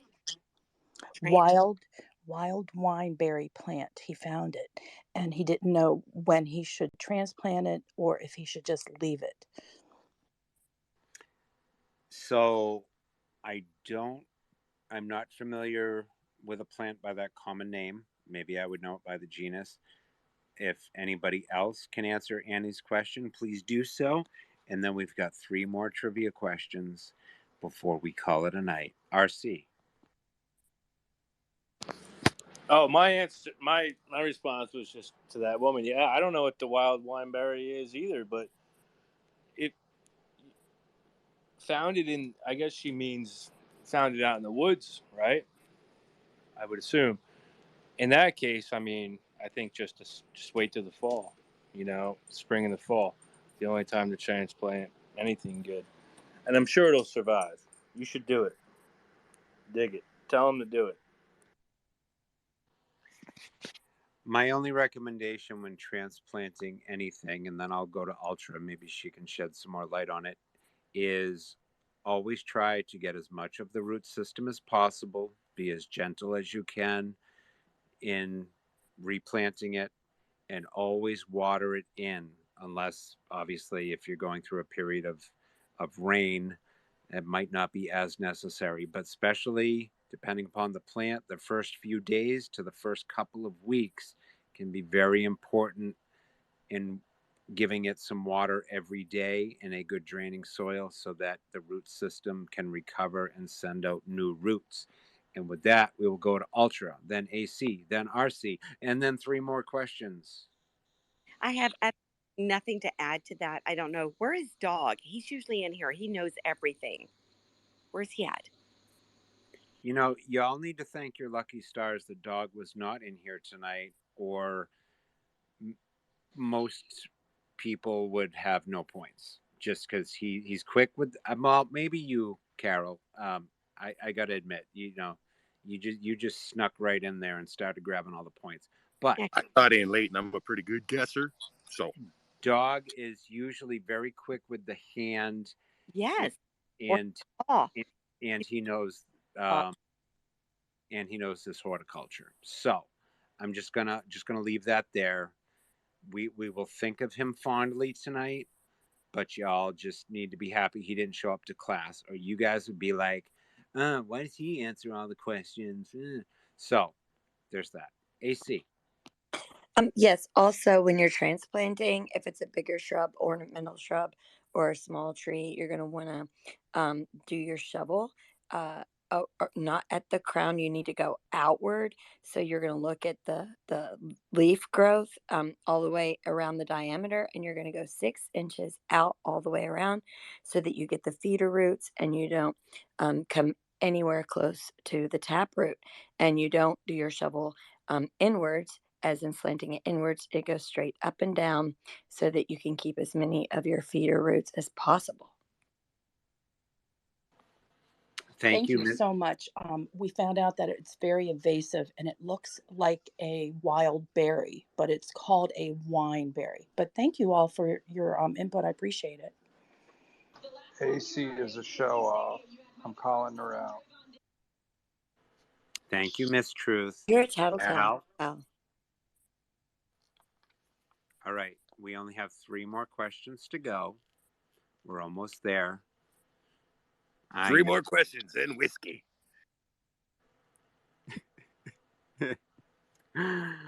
Okay. So, we good? And Webb, trust me, I'm playing along. It's all good. We're cool.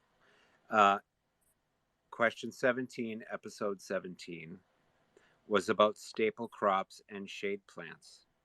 It was also the first time that major changes were made to the space title.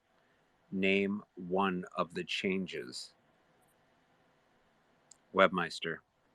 It's not fair. Let other people try, and then I'll chime in. AC Truth. You brought up plant rotation. No. RC.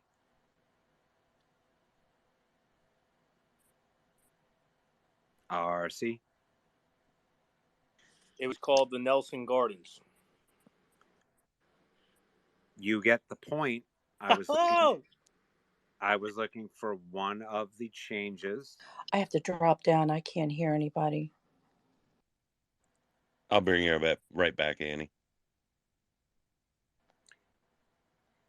So yes, I mean, if Al or AC or Sharon want to try to get some more points, there were a couple more changes as of episode 17, but adding the name The Nelson Gardens to the title was one of them. Al, do you have another guess? The episode number. You started using Roman numerals. I get the point, not you, Al. That is incorrect. Sharon, did you have anything to add? You added Punchbowl Network Presents the Nelson Gardens, Garden and HomeCast. So now it's who's the most correct answer? Okay, so RC gets a point, and I am going to give Sharon a point for that. And then Webb, what do you got? And then I will just spill all the beans. No, that was it. It was switching from Punchbowl, #Punchbowl to Punchbowl Network Presents. But Sharon got that, if I'm right. Did you add nonfiction? Sometimes I use that as a category, but sometimes it's not very apt. So Punchbowl Presents, I believe, was actually added tonight, but Sharon is correct. It was the first time it was called Garden and HomeCast. Before that, it was previously just called #Punchbowl Garden and Home. And then because right now we've got Town Square every morning, 8 to 11 a.m. with Bishop and the Jeffs. And a lot of people associate Town Square with Punchbowl. I was trying to differentiate a little bit so that when I said Punchbowl, people are like, oh yeah, the Town Square, I like that. It's like, no, my garden show. So I took the #Punchbowl off. I always talk about Punchbowl Network because I am a part of that. And I changed, so I took the hashtag off, changed it to the Nelson Gardens. And because that's what I've always called my gardens for the past few years at my houses. Everything is from the Nelson Gardens. And it was the first time that it was Garden and HomeCast instead of just Garden and Home. Bishop and the Jeffs. I actually wrote a whole song for that. And if I can find the lyrics where I posted it, I do want to record that. Because despite his politics, he used to be one of my favorite performers. Seen live a few times. What do you got, Carol? Well, Sharon, I have a question for Sharon. Do you have a vegetable garden? No, I'm sorry, I don't. I need to get one started, but I don't have one yet. Okay, I was just checking, but it's nice that you're up here. It's nice to hear from you. Thank you. Yeah, I was actually just saying, we were on Discord talking, and I was saying I haven't heard Sharon speak that often, but she is always awesome. Like, sharing my posts. So yeah, so it's always good to see Sharon. Appreciate her being here. RC, what do you got? I just put my hand down. I don't have anything to talk about now. Sorry. Okay. You do that to get attention, RC. You're right. It worked. That was you to Donald.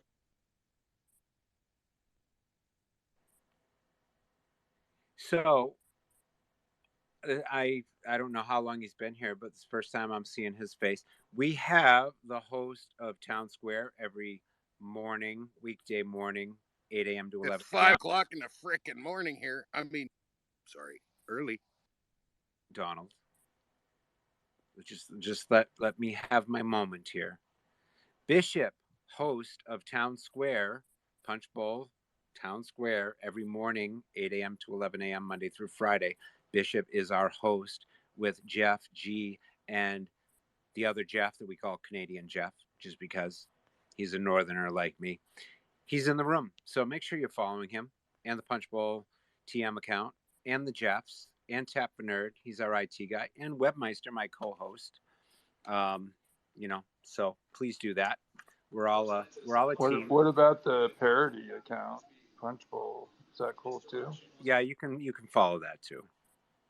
We're okay with them. So follow that, and we're a team. You can find, and I don't know if everybody knows this. You probably do if you go to Town Square and you've heard it mentioned. But Tap totally redid the website, so thepunchbowl.space. You go there, and it's got a totally new look, and we're proud of it. And I know Tap's proud of it. He did a lot of coding and doing that stuff. And so if you weren't here earlier, I mentioned Tap's Locals.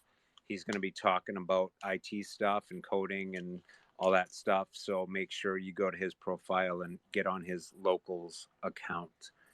Tap rocks, by the way, Tap rocks, and everybody else in the Punch Bowl Yeah. too. I love you guys. That's why I get up and freaking. Is that like Pop Rocks, but Tap Rocks? Tap dancing. RC, you got your hand up again. What's up? Yeah, my hand's up. Hello, Bishop. Bishop, I followed Bishop a while ago, and then that's how I got involved with this. Who's the other guy? The Punch Bowl guy. That's who's the other guy? There used to be a guy on the Garden. Jeff Tap. Yeah, that's the guy I used to listen to on here. Yeah, so that's who I was thinking about. Very good. Excellent. Where is he? Why isn't he here tonight? I don't know. He flipped his tracker and got away from us. I don't know where he is right now. Okay. He flipped his tracker. Is anybody checking on him? So RC, I'm just a little confused by the interaction. I've been hosting the Garden and HomeCast for 20 weeks now. So yes, Jeff, with the chess piece next to his name, he actually shows on the screen right next to you or right under you. We call him Canadian Jeff. He is a co-host during Town Square, Monday through Friday, 8 a.m. to 11 a.m. Eastern. He was my co-host for a couple of episodes and actually talked about microgreens and mushrooms, which that was actually one of our trivia questions tonight. And yeah, so he's been a co-host in this spot. Webmeister has been our old friend who is not part of the team anymore, but still a friend. Martin was actually my co-host for the first 2 episodes, and I think Bishop was even a co-host once or twice. But if anybody's looking for an answer for a future trivia question right now, the veteran co-host of the Nelson Gardens Garden HomeCast is Webmeister. He's the longest serving co-host. I'm gonna have to get up earlier now. They like me. They really like me. Well, why wouldn't they? And it's very apropos because he's broccoli and this is a garden space. So that's awesome. I think Martin's the guy I was thinking of. That was the guy, yeah. What happened to him? Are you trying to make Webmeister feel bad? Okay. I'm waiting for the next question. I have half a point. I'm trying to move up. Okay. I want to move my desk from the back of the class. We have 2 more questions. There was just for the title. What?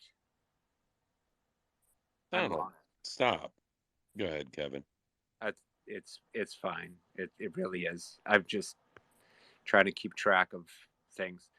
So RC, I don't want to blow by your question before I ask the next two trivia questions.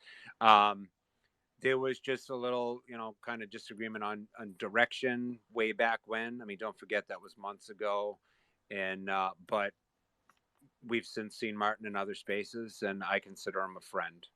And I haven't seen him much on this platform lately, but we did catch up with him probably a month or two ago, and yeah, so not a Punch Bowl team member, but a friend. So. And he says she's just a friend. And he says she's just a friend. Oh, baby, you. All right, don't karaoke plant night. Yeah, woo, rock on! I just woke up everybody. That was funny though. I laughed out loud. LOL. Okay. Okay. Episode. Okay, 3 more questions. We're almost there. We got to go quickly. Question 18, episode 18. What was added to the weekly show in episode 18 and has continued ever since? RC. Trivia. No. Webmeister. Community. Gardener's Community is correct. We just added that a couple of weeks ago, and we've been keeping it ever since. Ultra. He just stole my answer. Give my point to Ultra. Oh, love you, Webmaster. Someday there's going to be some merch thrown around to the winners, and I want to see this same generosity with people throwing around their points. Well, no way. Then there's saying. no community. Yeah, Kevin, at this point, though, Apothecary, if she's in the lead, if she hasn't bought one already, she gets a free Punch Bowl cookbook. Awesome. I bought like 12 of them just to pass out for the winners. See, and that's why we love Webb, because I'm your host and I didn't do that, but he did. That's and why I'm never. He's awesome. Webb's awesome. He's going to hook you up. Okay. All the love of Webb aside for one moment. Question 19, episode. www. What? Hold on, I got to go reserve that site. Thank you. For the love of broccoli.com. At broccolisonly.com. Okay, question 19, episode 19. ABCs. What game were you told to bring to the space? Go. Annie. Bingo. No, RC. Your A game. RC with a full point on that one. That is correct. Yep, that was the first week. That was right before I took that week off. We started the ABCs of plants. We started with A, and you were asked to bring your A game. Is he tied with Carol now? If not, he's pretty damn close. He might have like 2 9/10 or something. I have 3 points. Okay, well then I'm going to say you're tied with Carol. I have a half a point. Yes, and I've only got one more question to go. Give it away now. I have 4 points and I'm lying. And now you have 3 points.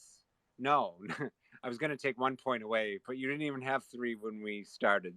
So whatever you had, take away half a point for lying. You know the rules in here. Okay, question 20, episode 20. This actually came up tonight. So think. Somewhat easy if you were awake. Limelight is a variety of what kind of shrub? Go. AC Truth. Hydrangea. That is correct. RC, do you want to try to get a half a point for the species of hydrangea?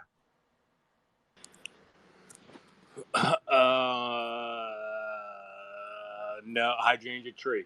No. Okay.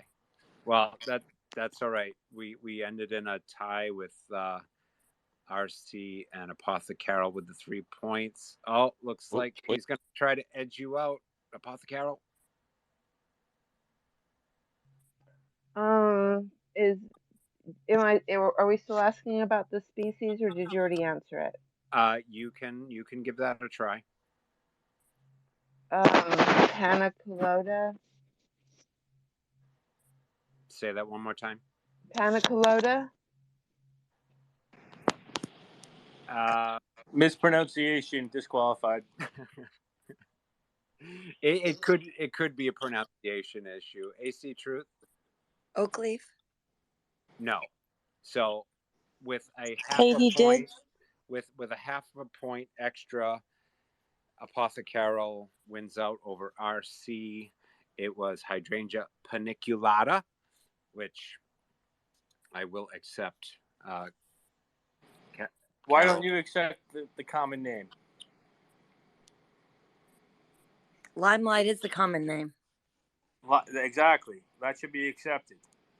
But Kevin gave that to us, and he asked what shrub. He gave a half a point. He gave us all the answers, really, but we just didn't listen. So you're like super competitive, RC? Oh my God, Carol won. Okay, get over it. Oh my God. Yeah, well, I don't enter a trivia competition without trying to win. You ain't first. Why would you? Why are you here if you don't want to win, AC? It's called, being chivalrous. It's Limelight hydrangea. That's the common name. Right. I don't speak Latin. If you want to get Latin names, you need to give the entire show in Latin, Kevin. Okay? You need to speak with your backs to us, like this is a Catholic mass. Okay? Otherwise, I'm going to be speaking in English. All right. Well, I tell you what, RC, and I only know this because of The Godfather, and I'm a man of faith. I want to bless all of you. So, in nome de Padres, Filii, Spiritus Sancti, Amen.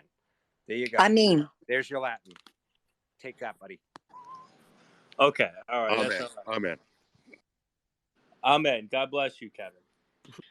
Kevin, also I think you need to get the paddle out and whack RC with it. You're just jealous, Al. You'll never catch me. All right, kids. No running in the halls. Annie? I just wanted to thank our host, Kevin, and our co-host, Webmeister. I thank you so much for having this space, and I really appreciate you. And I hope everyone has a blessed night. And I'd like to thank Kevin also, and also Al and Donald, because they had such brilliant answers that educated me so much. Thanks, RC. Carol? Yeah, you really are an exceptional man. To be able to put up with all of our shit is just phenomenal. Donald, your picture's upside down. Thank you, Donald. You folks help me grow in my patience every week when we come to trivia. And for that, the world thanks you. Carol? Thank you. Really? I only have 2.5 points because I gave a point to Annie. Oh. How many do you have, RC? You got 3? I think RC has 3. Yeah, I have 3. Okay. Well, do I have 3? I don't think you do. Woo! So RC is our official winner. You'll have to get with Webmeister to talk about that cookbook. Thank you, Carol. Thank you, Carol, not only for joining us, but also for your honesty with the points. And it was good to see you in the space. I know you've got some pretty rocking spaces of your own. So it was a nice honor to have you here tonight. So as I wrap up, as I always do, I want to thank you all for joining me. We are here every Tuesday night, except when we're not, which isn't often, but occasionally I take a night off. Future spaces next week, barring any scheduled changes. we will all meet back here Tuesday, August 22nd for the second installment of ABCs of Plants, the letter B. So bring your B game. And don't panic if your interest in gardening spaces is all about growing and storing food. We will most likely jump back into veggies on the 29th. So I know some people come here and like, I want to learn how to grow some food. Yes, we do that in Garden HomeCast, but we get into the pretty stuff and the nerdy stuff like the names and all that. So You said doo-doo. do. I did it. Yes, I did say that. I apologize. I was up at like 5 this morning. So if I'm a little off my game at this point, my apologies.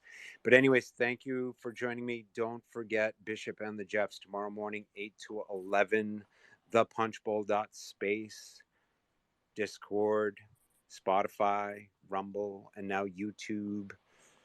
Check out Tap's I local need the page. Discord address. I downloaded Discord and now I don't have the address to get to the Punch Bowl. So I have Discord on my iPhone and I can't do anything with it. The link is literally on the Punch Bowl. So yeah.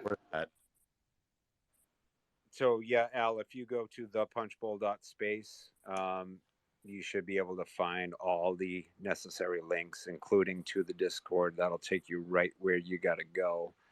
If you have any trouble, Webmeister is our resident Discord guy, so reach out to him. And with that, yes, I think that covers everything. But again, thank you. It's awesome to see you guys here every week. And I know Bishop and the Jeffs love it when they see you in the town square. So set your reminders for that tomorrow morning. And you all have a good night. Thank you. Good night. It's like